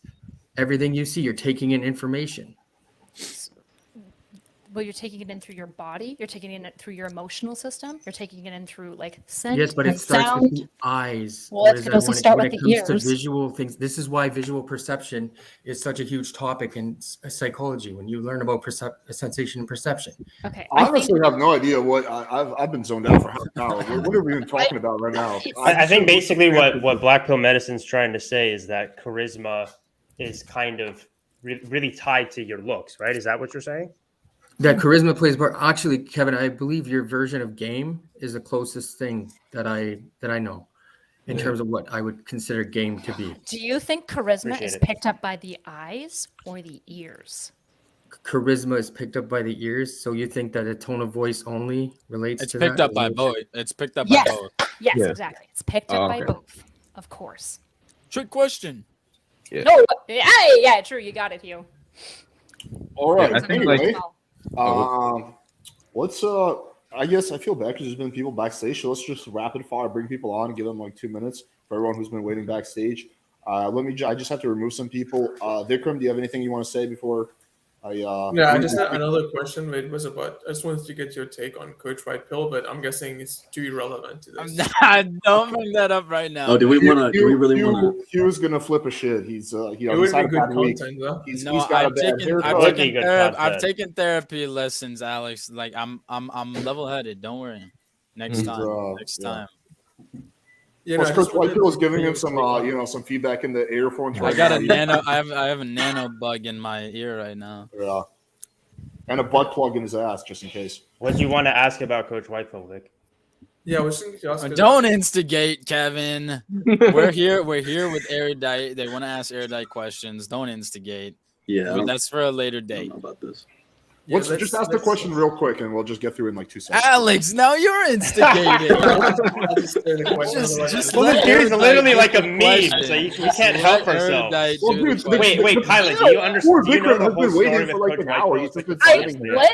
Well, sorry, what? I keep getting starstruck by Hugh. He's just you're good to have on the panel. You're very wholesome and sweet. I'm a high except for when you make weird sexual comments about me. What are you asking me, Kevin? It was underhand. All right. Yeah. My question. You probably don't know about the whole Coach Whitefield situation, right? I know Greg debated him, and I know he had COVID. And you worked with him, didn't you? Yeah. Okay. Yes. Okay. Yes, you worked with him. And there's a video of him and his business partner complaining that I fuck all the girls, and that's why they kicked me out of their house. Can we not? Look at the reaction on his face. It's just this is instigating. This is gonna turn into something else. I don't want this to turn into. Hey, I blame Vic. Vic brought it up. Yeah, Kevin, you instigated it. Don't even. Well, it's funny. I can't help myself.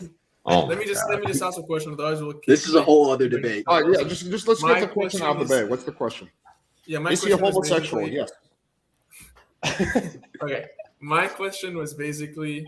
Fuck, I even forgot the question now. Okay, yeah, my question was so firstly, Coach Whitefield brought up that there were many pickup artist coaches who fake infills. First of all, I was gonna ask like if you knew of anyone you could tell us who you know has faked infills. Secondly, I was going to ask you like, do you think Coach Whitefield is anything more than a theory junkie? Someone who knows all the theory by heart, can teach it to you, but very clearly does not hasn't had enough practice to be good at it. Well, I think you know what I'm going to say to the second one. So, but for the first one, I personally do not know any pickup artists who faked infield. I know there's like a lot of big prank channels who've been caught, but in terms of the pickups community, I don't know anyone who's been caught faking infield, honestly. But I'm sure it happens. I just don't know anything off the top of my head. Who was the question directed toward, me or Kevin? Oh, Kevin. Wait, that was directed toward me? That was directed. No. I mean, what do you have anything to say? What's your take on the question and stuff? If people have faked infields? That you know anyone who has faked infields, and do you think that Coach Whitefield is anything more than someone who's like a theory junkie? Like he knows all the theory, but he doesn't do much practice. Okay, what is the aim with that question though? Like obviously we've already been through this before. You know what the answer is going to be from Kevin. There's bias on both sides.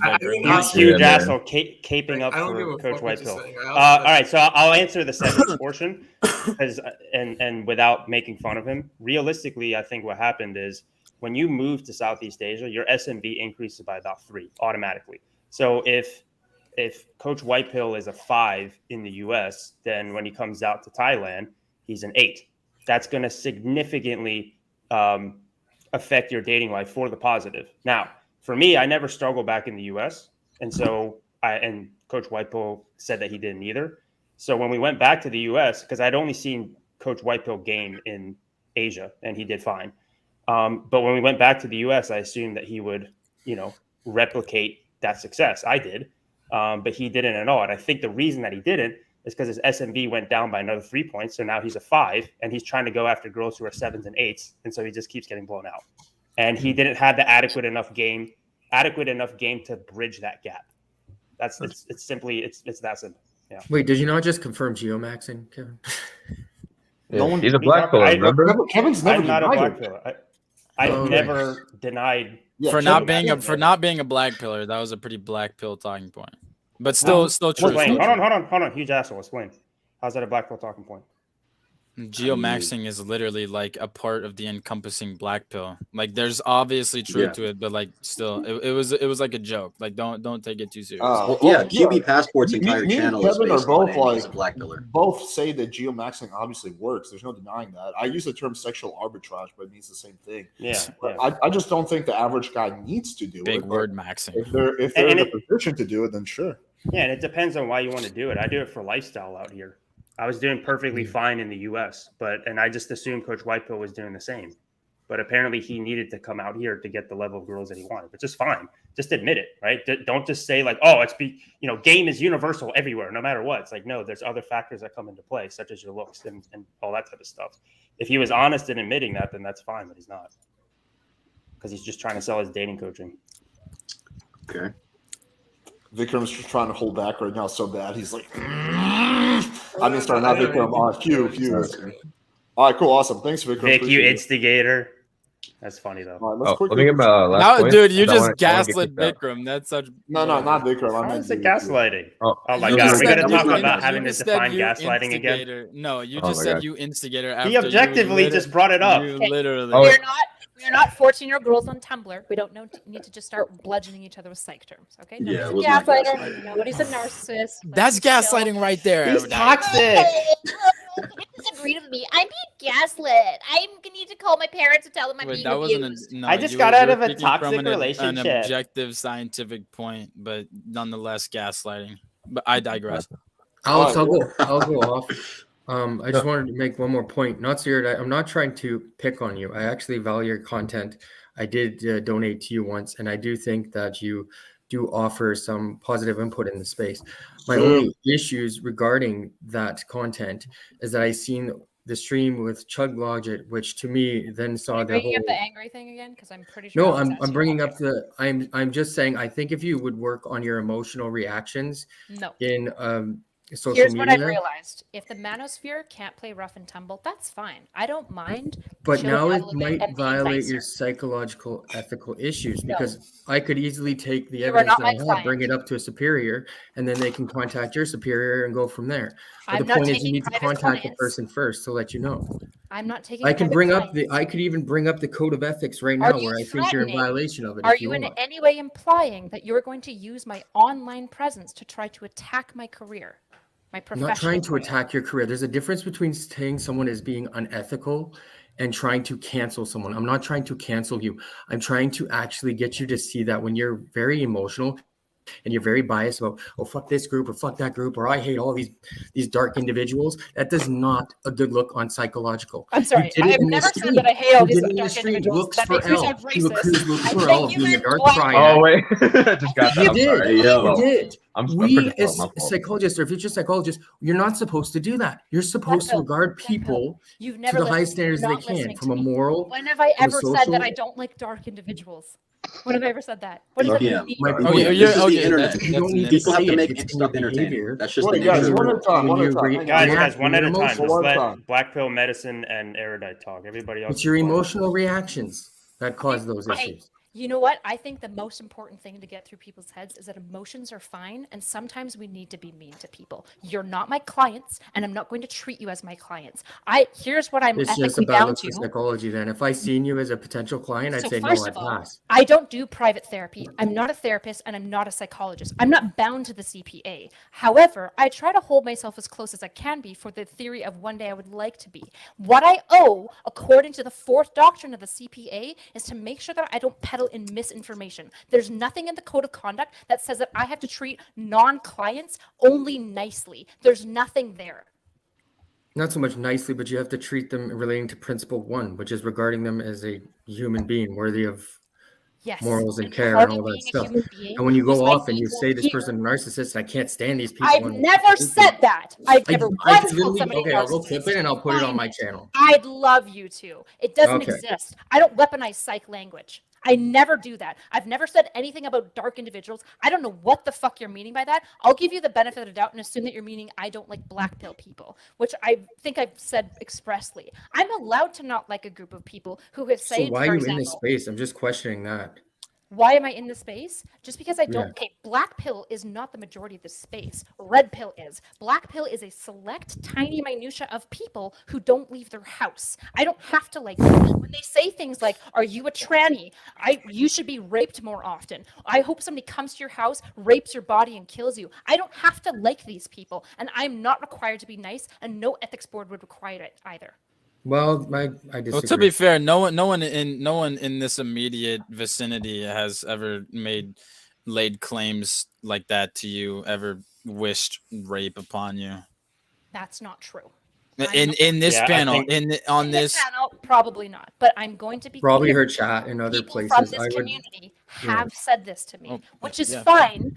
I'm kicking the hornet's nest. I expect some vitriol, but the idea that I must be a perfect angel either means that I must condescend or that I don't get to exist as a person in this space. No, it I'm just means allowed you to have get to banned. constantly be working on your ethical principles. But What why? ethical Like, principle would you like who me to gives work a on? shit? Like, if You're a she's- I mean, psychometrist. You're a psychologist. You're considered What a ethic am I psychologist. breaching? But like who? But like, okay, here's my question to Black Pill. Like, I mean, I think your suggestion is a fair one. But like, if she doesn't want to do it, like, who gives a shit whether she does it or not? How does it? How Because does it's it? a bad look on the psychology profession, and in my opinion, I don't think someone should be an addiction counselor with those type of But views. she's not on here as a psychologist. She's on here as like a streamer and a YouTuber. But like, she's said multiple times that she's an addiction counselor and she's a psychometrix, which But means that's what she does during her day job. Like right now, she's streaming. Like, what if a doctor? Okay, someone's a doctor, and then they go out at night and they're partying, and you're like, oh, you're a doctor. You can't be partying. You can't be like motivating.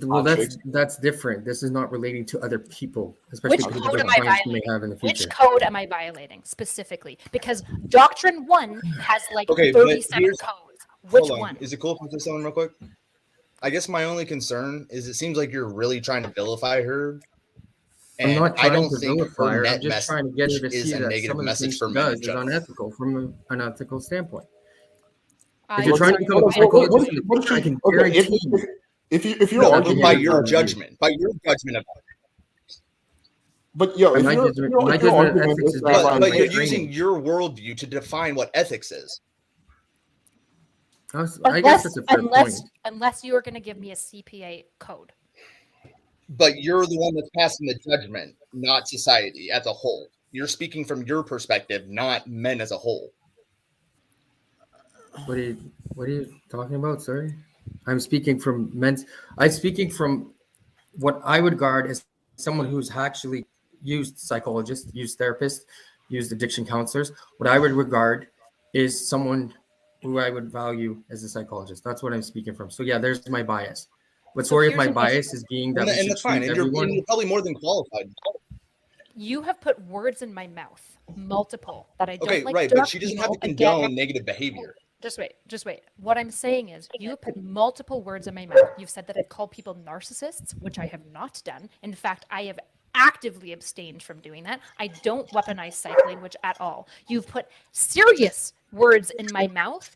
If I wanted to use your logic, I could just start attacking your career. But guess what? I see people with a margin of error. I think you can be an excellent practitioner and be mean on the internet. Both things can be true because you can hold space for clients while also telling people who are mean to you on the internet to fuck off, right? I'm going to assume that just because you've misinterpreted clearly some of my words, it doesn't mean that every time you have a client that you misinterpret your clients. I wouldn't do this to you. So why are you doing this to me?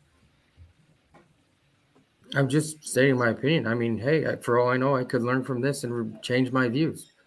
I hope so. But I'm just going off of my own experiences. And my experience is that most psychologists, most therapists, most addiction counselors are trash. They tend to view only from their perspective. They tend to have this prestige view of themselves.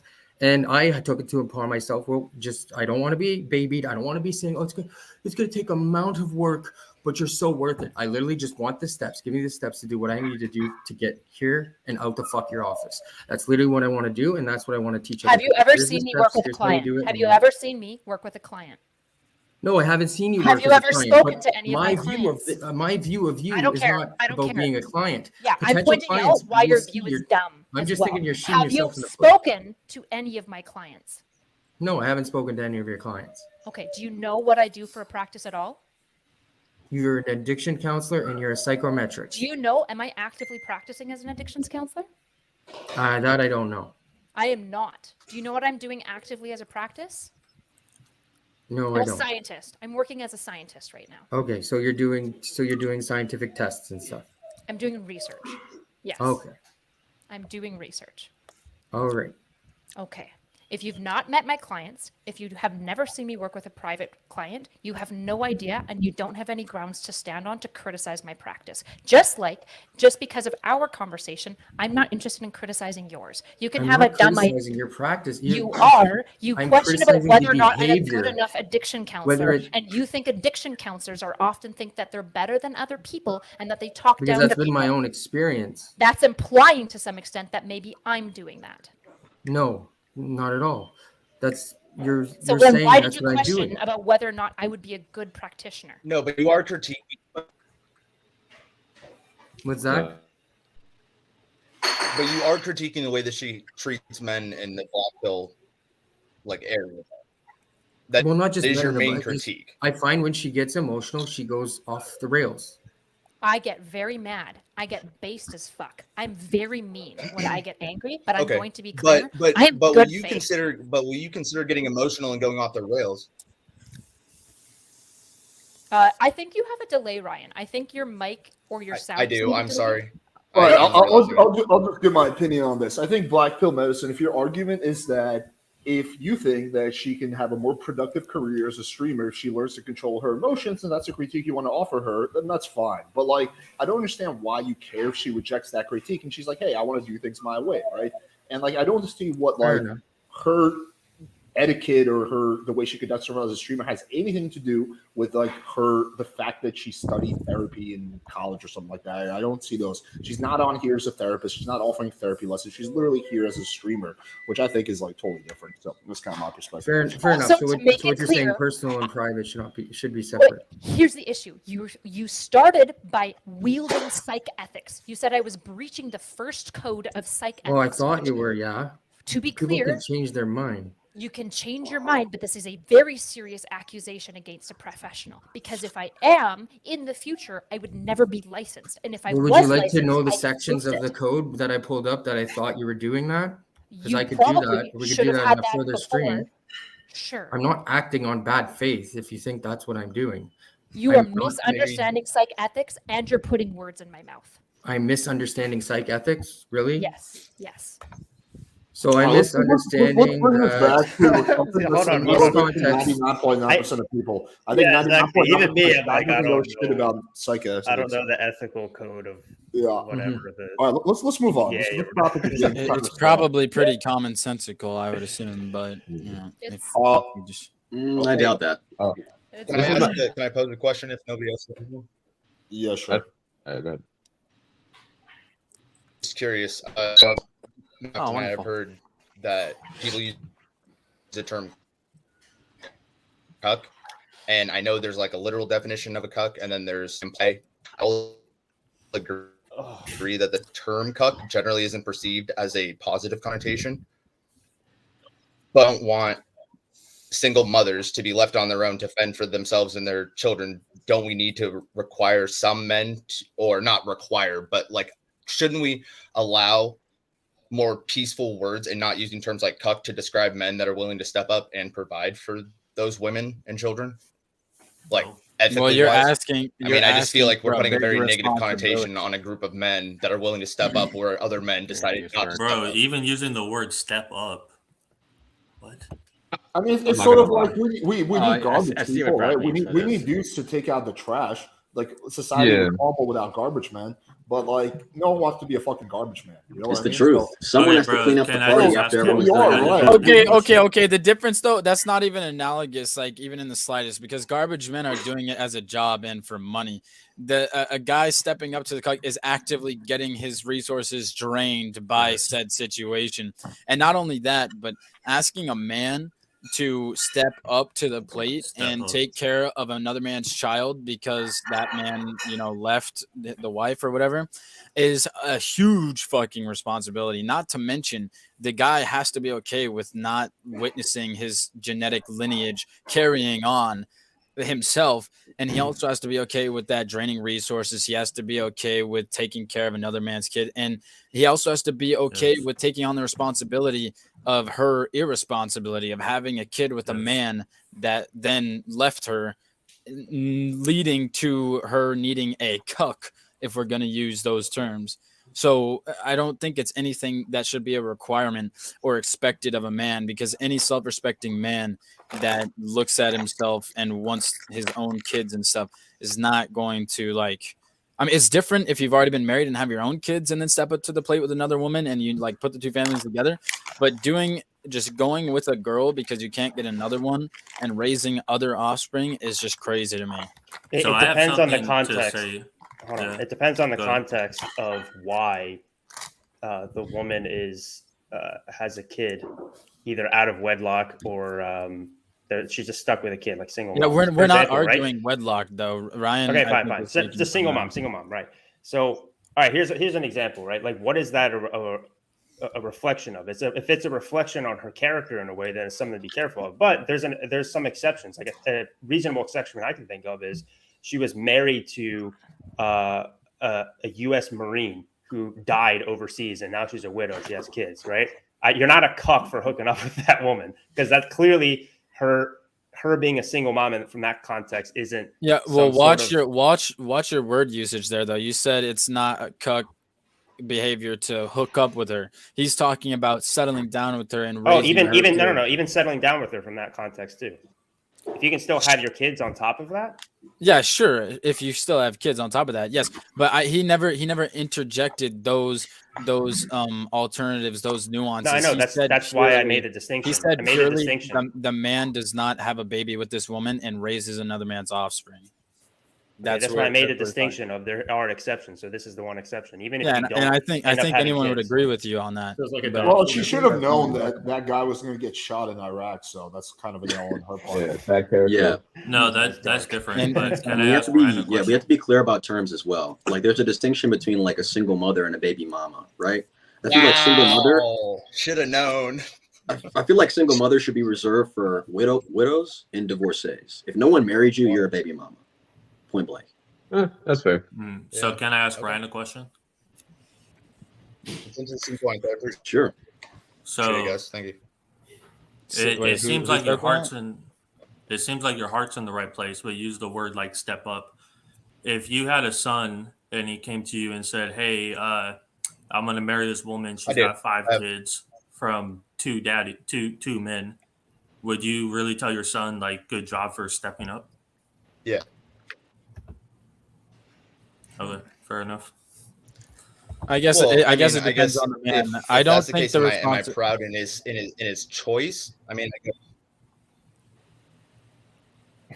there are things that are good for society that are not good for the individual. Oh, sorry. Right? Yeah. Yes. That's what I was gonna say. There's a difference.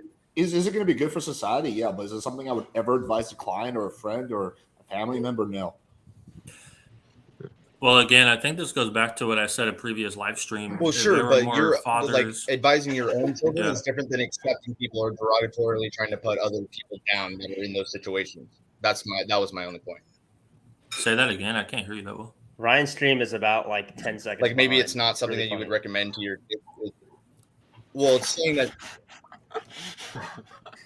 I know what he's saying, but it's so delayed. Dude, I cannot like. Yeah, Ryan, I agree with you. I think using cuck as a negative connotation for a guy that's, we'll say, willing and not assuming his responsibility of doing so, but willing to step up and raise that kid for the betterment of that kid's life and society, then yeah, that's a good thing. I don't think we should call those dude cucks or whatever, because they're inadvertently doing what we wouldn't want to do, I guess. But it all comes down to the individual and whether or not they are willing to raise another man's kid. If there's an opportunity for them to have their own kid with that woman, then yeah, then that's fantastic. But if a man doesn't want any kids and is just gonna like raise another man's offspring, I mean, that's on him.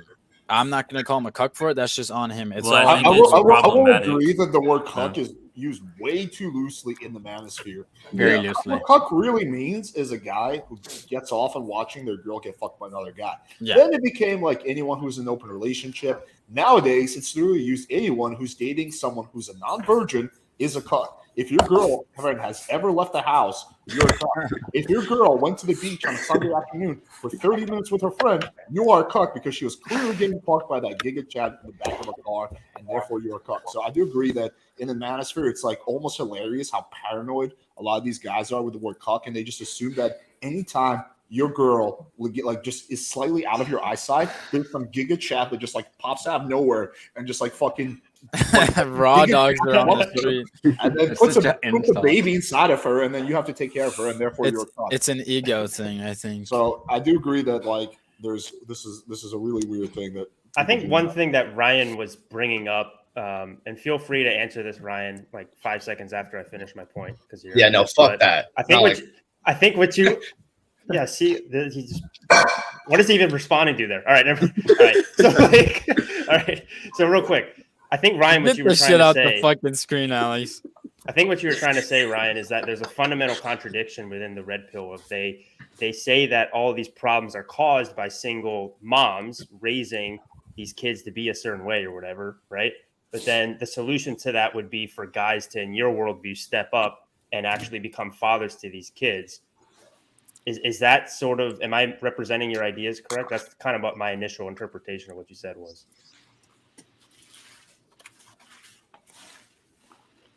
we have to give it half an hour for his No, I'm not trying to propose that like we command or expect men to step up. I just, as somebody,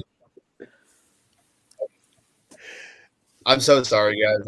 I don't know. It's probably my internet. I'm out in the middle of nowhere, so if it's delayed, I'm sorry. I'm just trying to speak my point. Hopefully you guys can hear me. But to answer your question, my position is not that we should be requiring or expecting men to step up for those positions. I misspoke. I used bad vernacular. That's on me. I guess where I'm coming from is I already had a kid myself. I had a kid when I was young, decided to go off to the Army. I was providing for the child. He was living with his mother and whatnot. But then, you move on in life. She didn't want to have anything to do with me, didn't give me a whole lot of rights, a whole lot of time. I didn't get to raise my kid. I felt like even though I had no intent of ever abandoning my kid, that's what it felt like ended up happening. Even though I try to stay in contact, I'm still living, a state or two away at a time. Like I don't have the contact that I need or want. So when things came around and relationships came around again, I wasn't as opposed to being with a girl who already had a kid because I didn't mind raising a kid in place of the fact that I didn't get to raise my own kid against my own wishes. Yeah, I think in like your position, it's pretty reasonable. And I mean, that I gives think you a better framework for on the cut. Yeah, like one of my really close friends, he had a situation. He had a kid with the girl he was married to, and then very sad, she passed away from cancer at a young age, and then he became a single dad. He went through the grieving process for a year or two. Then he went back on Tinder, and he told me he primarily likes to date single mothers because they can empathize more with his situation as being like a widower, right? So I think like if you have a kid yourself, in some ways it probably does make sense for you to date like other women who have children because they can relate to you more. I think there's a difference though if you actually have a kid or if you don't, right? Yeah, definitely. But wouldn't it make more sense to just have a second kid? Sure, yeah, and I think maybe Ryan will do that one day. But I think like what my friend was kind of telling me is because he's still pretty young. He's like 28, 29. He was saying that like when he goes out with the women who don't have kids, like they just cannot empathize with like his situation, that his kid always comes first, and that relationship never like really develops into anything substantial because there's just that gap there. Versus when he goes out with single mothers, they're like kind of on the same page, so they're more likely to get into like a more substantial relationship. But doesn't mean he's not going to be like having kids with her at one point. It just means they're more like on the same page. So I get that. So this is an interesting discussion because I do see your point that being more empathetic could help single mothers. But at the same time, shaming can be useful because when certain behavior is shamed, people are far less likely to do it versus when a certain behavior is glorified, then people are more likely to engage in that behavior. No, I definitely don't think it should be glorified. But I don't think it should be shamed either. I mean, I don't know. I think like different strokes for different folks. Again, No, not I to think whatever I wanna do, think but- what should be shamed is a man sure, yeah, leaving a woman like, after having a baby with her. Are you Well, I think that is already. I think that is Agreed, already. huge asshole. Based you. That's already shamed, bro. Though. Like truth. No one's ever like, oh, dude, you left her 9 months pregnant. Good job, bro. Fuck But yeah. that kid. She's gonna be raising that kid by herself. What a Deadbeat dads aren't exactly, cultural superheroes. Well, I Well, do no, think that wasn't my point. It's Yeah. just this guy in the chat, in the private chat, said panel full of dudes blame everything on women. What role do men play? No, because I'm about to blame something on the men. I think it Well, comes we back always to the kind of fathers. assume that the guy left the girl right when that's him. Yeah. What, Brad? What were you gonna say? No, I was gonna say that's not true because I'm about to put blame on the men right now. Well, think yeah, it I know. comes back Like, say to you're- yeah, I think it comes back to the fathers. If there were fathers having, I mean, these I would always agree that conversations- the father's responsibility is God, to try to the 10-second woman's brain denied lag. access to the kid, not what. Oh, his lag. Yeah. Okay. Yeah. Ryan. So if the fathers were having this conversation with the daughter, telling her, "Hey, nobody wants a single mother, so make sure you choose your husband wisely. Choose somebody that's not going to leave you," then it would be a lot better situation. It would be really tragic if Ryan's kid was trying to get in touch with him, but due to Ryan's shitty internet. He's like, Dad, I've been trying to reach you, but you're like 10 light years Dad, away. is that you? Damn, poor Sorry, Ryan. I'm just And then playing. she that was when she was 10 and then 20 years old. Hi, honey, I'm here. It's How are like you, man? Interstellar, yeah. When he goes into the time capsule. Yeah. Sorry, Ryan Ryan, secretly I'm just orbiting a massive, super giant, massive black hole on the other end of the universe right now. Considering that, his connection's actually pretty good. Haircut. I don't think it looks that bad. Great. So we've solved it. Yeah. Okay. Does anyone have I'm any late, I other just don't really get things offended. before we? Hypothetically, erudite. Yes. Yes, woo. As in like win. Does anyone have anything they want to say before we wrap up? Because we are going for 3 I'll let hours. you Yeah, go, I think then I'll go. I think these open panel debates are really good, but I hope we can expand into more topics beyond Black Pill because it's been beaten to death. And I think everybody agrees: Agreed. maximize your looks, maximize your game. And I think it's pointless to think about it any deeper than that. Who wants to fight with feminists now? Me. They're so hard to get though. I don't know. We need, where do we yeah, find that's them? what we're gonna do in 2 weeks. We have to debate feminists. Is there like a fucking I don't know where do I find them? Where can I scope them up? Maybe I'll just walk around with some like edgy T-shirt that says like "Stay in Just the hit up kitchen." your women, and just have SJW them- TikTok people. You Yeah. used No, to no debate. more TikTok people, please. No, Make they sure- don't. Well, Make TikTok sure was they good. don't watch certain. They just You need, gotta go if to they San see Francisco. People saying some comments about them that I'm worried people will say. They will never come back. Oh. Just to be clear. Yeah, they're ultra sensitive. Most of them don't like me. They don't want to come back. And the ones that do aren't real feminists. That's like kind of the catch-22. I want to get. I would love to Saying get that feminists, little, I can definitely debate them on is abortion because I'm pro-life. I would love to get that little professor dude. Dude, on. you, Alex, you're not looking in the right place. You have one of the most prominent feminists of all time in this panel right now. Q2. You? Yeah, Yourself? you too. Yeah. Well, that was unnecessary, erudite. That was I unwarranted. think Please you could be a don't. good feminist. I think you'd do well. Like Q2 is now a black pillar. He's going where the popularity is. He's like fuck this feminist shit. I'm going to be a black pillar now. That's what Yeah. the cool kids are doing. Nah, Usually they go into red pill first and then black pill. Blue You pill just till skip the whole pill. yesterday. Yeah. All right. Any closing I can thoughts, post my anyone? qualms. Anything Yep. anyone wants to say before we wrap up? Parallax Q2, would you say Q2 that you're omnipilled? No. Okay, I'll say I'm Destiny omnipilled. lingo. I don't care about Basically, pills. basically, what I think is like there's different people value different things. I just think most women value look the most, and then after that, other factors come into play. And the reason I call myself black pilled is because when you say looks matter, you're black pilled. So I guess I'm black pilled. That's really If that's not what black pill means. Just to be No, clear, no, if yeah. people- If black pill means looks matter, everyone's black pilled. Everyone Yeah, agrees exactly. looks matters. Everyone agrees that looks Except is for the prerequisite. blind people. True, but Okay, then voice fair. out your voice. Stevie Wonder is not black pilled. Okay. Everyone agrees with that. That doesn't make you black pill. That just makes you normal.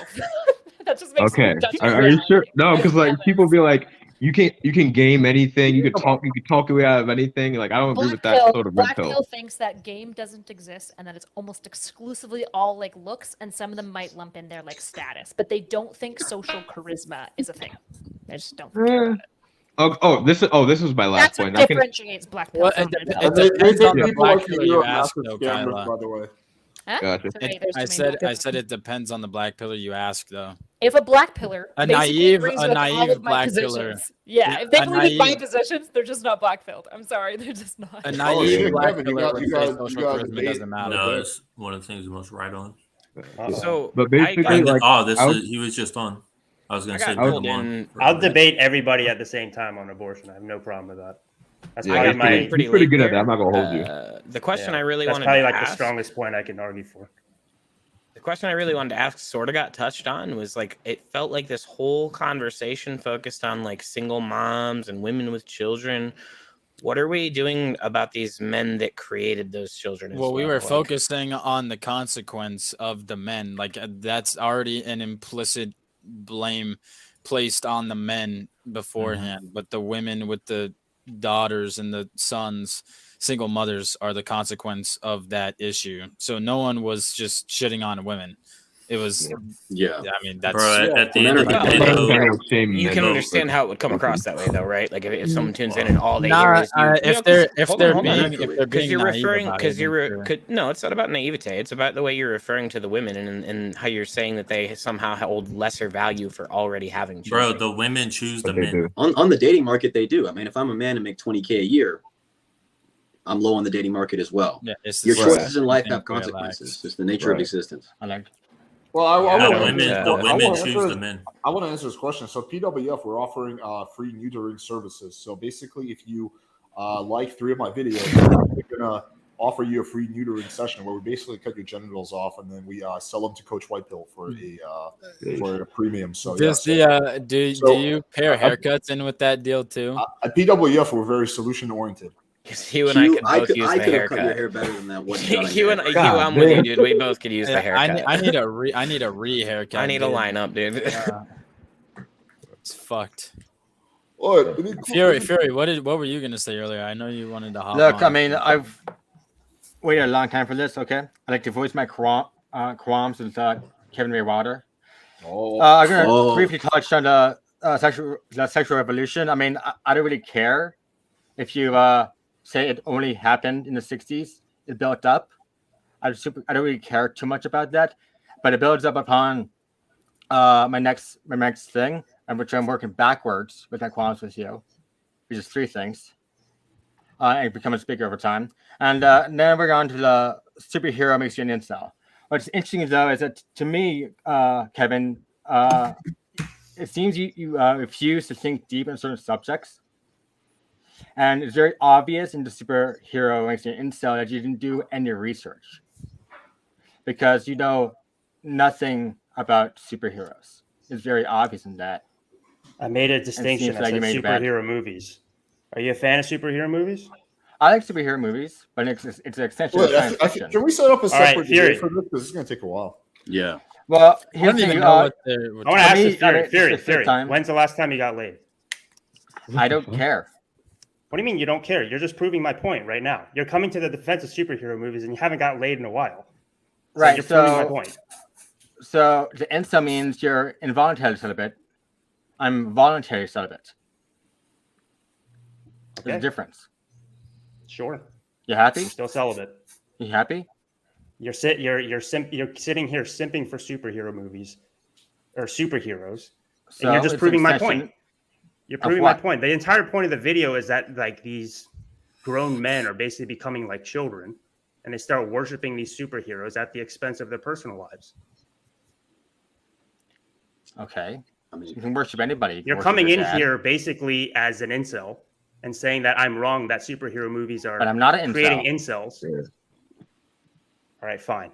You're voluntarily Superhero celibate. movies You're are still creating celibate. incels? Because he already had sex once. Yeah, I don't understand the concept. Doesn't mean I liked it. Yeah, that's a bit of a reach, Kev. I'm not gonna hold you. What? For Fury specifically to call him an incel just because you watch superhero movies is a reach. I would say overall your cultural critique is kind of fair, but to call Fury an incel because he like can defend superhero movies is like I know it's exaggerated, but still. No, my entire point. Marvel or my entire DC? point Who is creates he's more proving my incels? point. Yeah.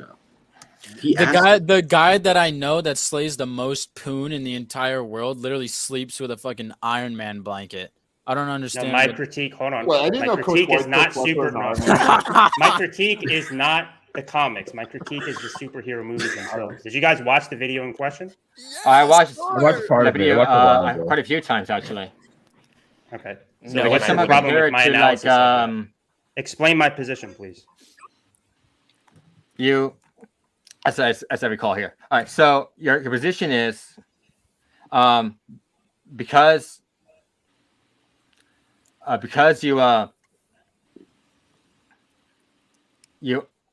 you're going by looking up to somebody and living and then trying to live to that standard. No. This is why, Really? guys, this is a perfect example of why you don't strawman somebody like immediately. You have to do your research first. So go watch the video again, Fury. But Kevin, Make sure you have didn't do actual any research critiques and on then we'll have a debate. superheroes to begin with. What are you talking And you about? misplaced Friedrich Nietzsche to begin with. I mean, it's being built on, okay? But I want to move on to the last thing. All right, fine. Are you willing to take that L there because you just did? Or we can do this another time. We can actually do like a real debate. Unresolved. But you have to actually watch. Hold on. You actually have to watch the video and then send me an email on the things that you actually have a problem with, and then we can. I did send you an email. Right? You ignored it. Well, maybe it got lost I in my fully email. acknowledge that Send I it again. haven't watched the And then video. I commented, then you deleted that. For me. Or, I mean, I saw your no receipts video that's 2 hours long, which is very boring, by the way. But I mean, okay. I mean, what works for you works for you. Okay, what does that have to do with What anything? is happening in this? But now we're going to go back to the Coach Whitepill thing. What's interesting about the Coach Whitepill thing is that you decided to create action and create conflict before the Vegas thing. What? Maybe because you were trapped. I don't know. It seems that way to me, but I still stand by that you should have left. Dude, Can you elaborate? What are you talking about? Why? Bro, isn't this from like a year ago? I feel like Don't you just do you just dislike Kevin a lot? I don't like Just admit Kevin it, man. It's because of fine. what he It's fine. did.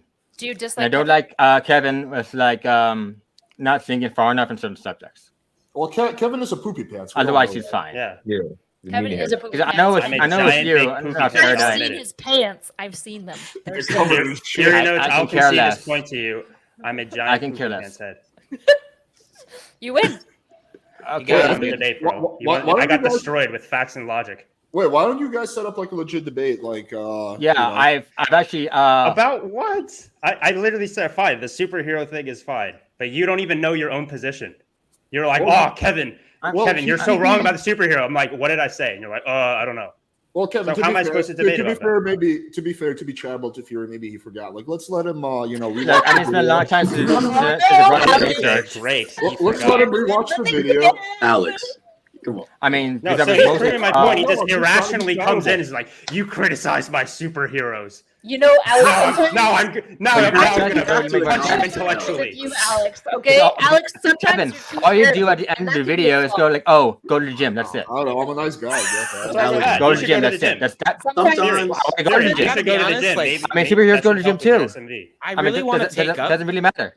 I really want to take up for the superheroes don't create incels argument, but I can't figure out what it is because. I mean, your schemes get married, Kevin. Let me wrestle back. I mean, I know you don't. Wait, hang on. Okay, I think. Okay, And like I mean, said, the anime rebuttal thing is really half-assed because they borrow from each other. I mean, you can argue that anime does the same thing. Hold on. Why do I say from that your anime perspective. is better than Okay, get superhero ordered. movies? Get It's not ordered. better. It's the same. I'm just going to It's just sing perspective. until You don't even everybody understand my shuts the position. fuck up and lets You're just me getting talk. triggered by the fact that Because I said bad cannot things about your get a favorite word superhero, in like on plus my boy that you screen. sleep Kevin, with at I night. don't care if you like Everybody shut the anime, fuck up and I will or make my superhero point. comic or comic books from America. It doesn't matter. They're borrowed from each other. No, I don't know what's happening. I don't want to see I this. just I don't want want to see to this. wrestle control of the stream. What Okay, is there we go. happening? Okay. Anyway, thank you for letting me talk. I appreciate that. Thank you kindly. Yeah, actually, I think you should. Shut the fuck up, you! I mean, Wait, no, Fury, don't start. So listen, I think you guys should legitimately just set up a like a debate. yeah, and hopefully he won't get lost again. Fury can I reminded review. him twice, Yo, but I mean, fuck okay. smoke. Dude, But it's not like the biggest issue I have. It's It's just a I think those lose-lose off of one situation. of like People, the. All right. I'm gonna start muting people. People are already saying it. They're like, Kevin's punching down. Okay, I'm like, muting whatever people. I say, I'm gonna people are just start going to assume muting that I'm being a dick. Kevin, what you're saying doesn't really make much sense in the video. What you're saying doesn't make much sense. Everything you've said in the stream. You don't even know my position. Oh man. Sorry, go ahead, Kevin, Alex. you're not really explaining your position. Okay, I'm gonna mute. Your position In doesn't the make video, sense. which you didn't I'm watch. You just go set. I did. Okay. Fury, you're muted right now, so we can't hear you. I'm sorry. I hate doing that to people, but I just want to get the statement in. Listen, I think I do want to wrap up the stream. I'm sorry that you waited for a while, but we're 3.5 hours in. And this is gonna go for like at least 40 minutes, I can tell. So I think that you guys should set up a debate. This will give Fury a chance to kind of revamp it. So I'm gonna unmute you, Fury, and then you guys can just use this time instead of arguing and actually having a debate. Just use this time to talk about logistics and actually set up the debate, and then you can make it happen at a different time. Okay. Does Go Kevin ahead. want to do the debate? Do you want? This is the I problem. mean, this he doesn't As want long to as because he people always look, ignore. look, Wait, if just you to get be this clear. Fury, if we have a debate, I'm not going to pull back punches. Okay, so you can't go I crying. mean, after fine, this. I'm good. Good. Okay, All right. this All right, comment go right here, that comment was an I insult. hope you're to more of an Fury. asshole than John Anthony. He will. He's gonna Okay, call you let's- for sure a poopy pants with a capital P. But I mean, and I don't think you're an asshole. Let's all the focus on smoke. setting Work up with the debate assholes. instead of insults.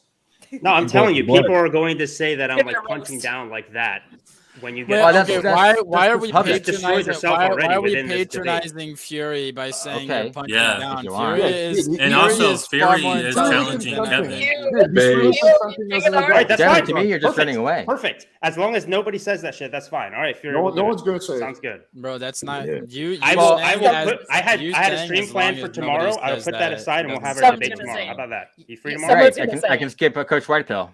Because I know he won't listen to me anyway. What do you mean explain Coach Oh. White Pill? You're like you left the thing before the house in the Vegas. I'm like, what the fuck are you even saying? Bro, this Kevin. over a year ago. Wait. No. Don't get into the Your debate. fallout right now. is terrible. It's just bad. If So Kevin, wait, no. I blame you and Coach White Pill for the fallout. You could have left. No. Then you Coach could have been the bigger man. No. in that situation. No. Okay, Fury. So Kevin said he will debate you tomorrow. Does that work for you? Okay, great. Oh, That's cool. great. There we go. What time? What time, are you- please? 8:30. Sounds good. Okay, cool. There we go. I'm glad I could facilitate that. All right, awesome. This will be fun. All right, that I'm was. gonna fall asleep. Okay. What? Anyway. Defend Captain Well, America's thank you. Finally, after like 3 times in this kind of debate. Anyway. Just to be clear, no one owes you anything. Just because you I want know. to debate somebody doesn't mean they owe it to you. That's okay. I mean, I get it. I know. I'm gonna follow Kevin after this. That's for damn sure. Yeah, I mean, Right. You know what? I really want to see a debate between Fury and Kevin on whether or not anime or superhero movies is better. I would pay to see that. Really, We it can doesn't matter debate that if they tomorrow. borrow It's from each other. anime for sure. Which Full disclosure, I I'm mean, biased like, because I'm half where do Japanese, Power Rangers so come yes. from? I want to see a debate Say- between Kevin and Fury on whether Kevin is a poopy pants. I want to know if Naruto or That's gonna be the title of Saitama the are stream. stronger overall. Who would kill who in Oh, a Saitama. Oh, Saitama, Saitama is easy. unstoppable. I don't Yeah. know. Saitama can This be conversation It's is Goku. way And you have between- 2 for it. I'm It's sorry. Goku.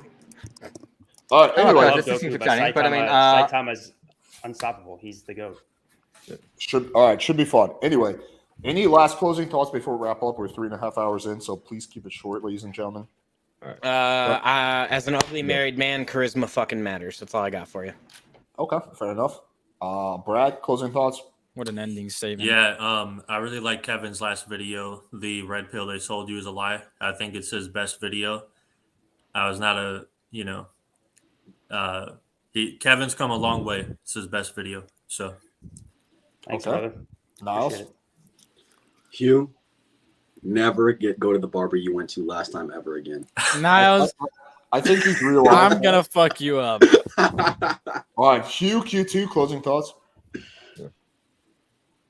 For me, I was just it was a while ago. It was about an hour 30 ago. But basically, I was just gonna bring up the point that like with actors that they're mostly conventionally attractive and they're mostly attractive, and that does play into what people consider their acting ability. So I think that kind of plays into the idea that your looks or the idea that you looking better makes you I guess seem better or like seem more believable with whatever you're saying. That kind of plays into charisma as well. And I just wanted to point to that, but like that was a while ago. I guess Danny DeVito's a real hottie. I never realized that. Okay. He's Kevin, how many Danny DeVitos are there? He's the exception, you know? Kevin, Kyla, closing thoughts. Yeah, seventh thing with Kevin Spacey, but you know, Whoa, his are wasn't you consensual. Kevin or Kyla Hugh, sir? Huh? Are you named Kevin or Kyla, sir? I can be. Okay, I'll talk to you about that later. Okay, my last final thoughts are, Kevin, since you're poopy pants, have you ever considered buying HelloFresh with my 70% off code? If you use it today, you can get 70% off and free shipping. It's amazing. If you have gastrointestinal issues, you're probably not eating enough fiber. And I can tell you right now, you can select for that on HelloFresh. Not only do they have a smaller ecological footprint, which I don't know if you care about, but also it's like $40 for 6 meals this week, but only in America. Damn. All right, Kevin, closing thoughts. I demand a royalty for using my name. I think you should ditch this shit and become a TV commercial narrator, erudite. All right. I'm really sorry. I just had to come on really quick. I apologize for my wife. She's a fake fan. She doesn't watch enough anime. It was a really stupid question to ask whether or not Naruto or Saitama were powerful. Yeah. Saitama has like casual world-ending capabilities. Naruto's not even that close. Even in Boruto, he's maybe level. Get out of here! Get out of here! This conversation is too weak for me. Kyla's exposed live on air. She got exposed. Kyla, casual anime fan, exposed. Exposed. I mean, I'm casual with anime too. There's gonna be 3 reaction videos by this time tomorrow. Casual anime, serious on the superheroes. All right. Alex, anyway. nice to meet I'm you. not that serious. on Closing superheroes. thought. I like closing both. Why thoughts. can't I like Wait, both? Does it make any sense? My closing thoughts. So Hold we got on. a speed date tomorrow. So make sure you guys tune in Closing for that. thoughts on me. Oh, I'm going to be debating Fury Notes on my channel tomorrow. Fury Notes, I'm going to tell you now, if you talk over me like you kept doing today, I'm just going to mute you. So don't be mad when I do that. Just don't talk over me. Well, what I suggest, Right? whatever. Okay. Just did it. He said as he talks over me. You literally just Okay, Kevin. But you finished your point though. Kevin, I apologize for interrupting, but it's usually hard to get a word in. But if you want, we can have a mediator if you like. I'll Or a mediate. timer, I'll if you mediate. want. Yeah, get a moderator. That's actually a good idea. The only person Because I let that's what I moderate suggested is in my Alex. email I sent you. No, I Wait, can wait. moderate. Why not me? Really? Why Oh, not me? Erudite. Yes. All right. Erudite can moderate. That'd be perfect. Can we do it in Discord? Because that makes it way easier to moderate. I don't know. And how I to ain't do gonna it. tell you, I don't have to say about I it. can I don't try. care about superhero videos at all. So I don't care. I will be fully neutral. If we could do my Discord, that'll make it easier. I can post the link in the side chat while we. All Can- right. can If they- you can can give they- me, I'm a can they boomer, still so if you stream give it? me some instructions on how I can Yeah, also Fury, you're stream gonna that, start at then- an advantage. Yeah, I'll give you some instructions about how to stream it. Okay. All right. Dope. This is It's happening 8:30 tomorrow. Eastern, Then. correct? I don't know Because I am about, attending but this. Discord either, but I'm about trying to make it happen. I'll All right. make it happen. Anyway, appreciate y'all. Love y'all. Tune in tomorrow. Have a good night.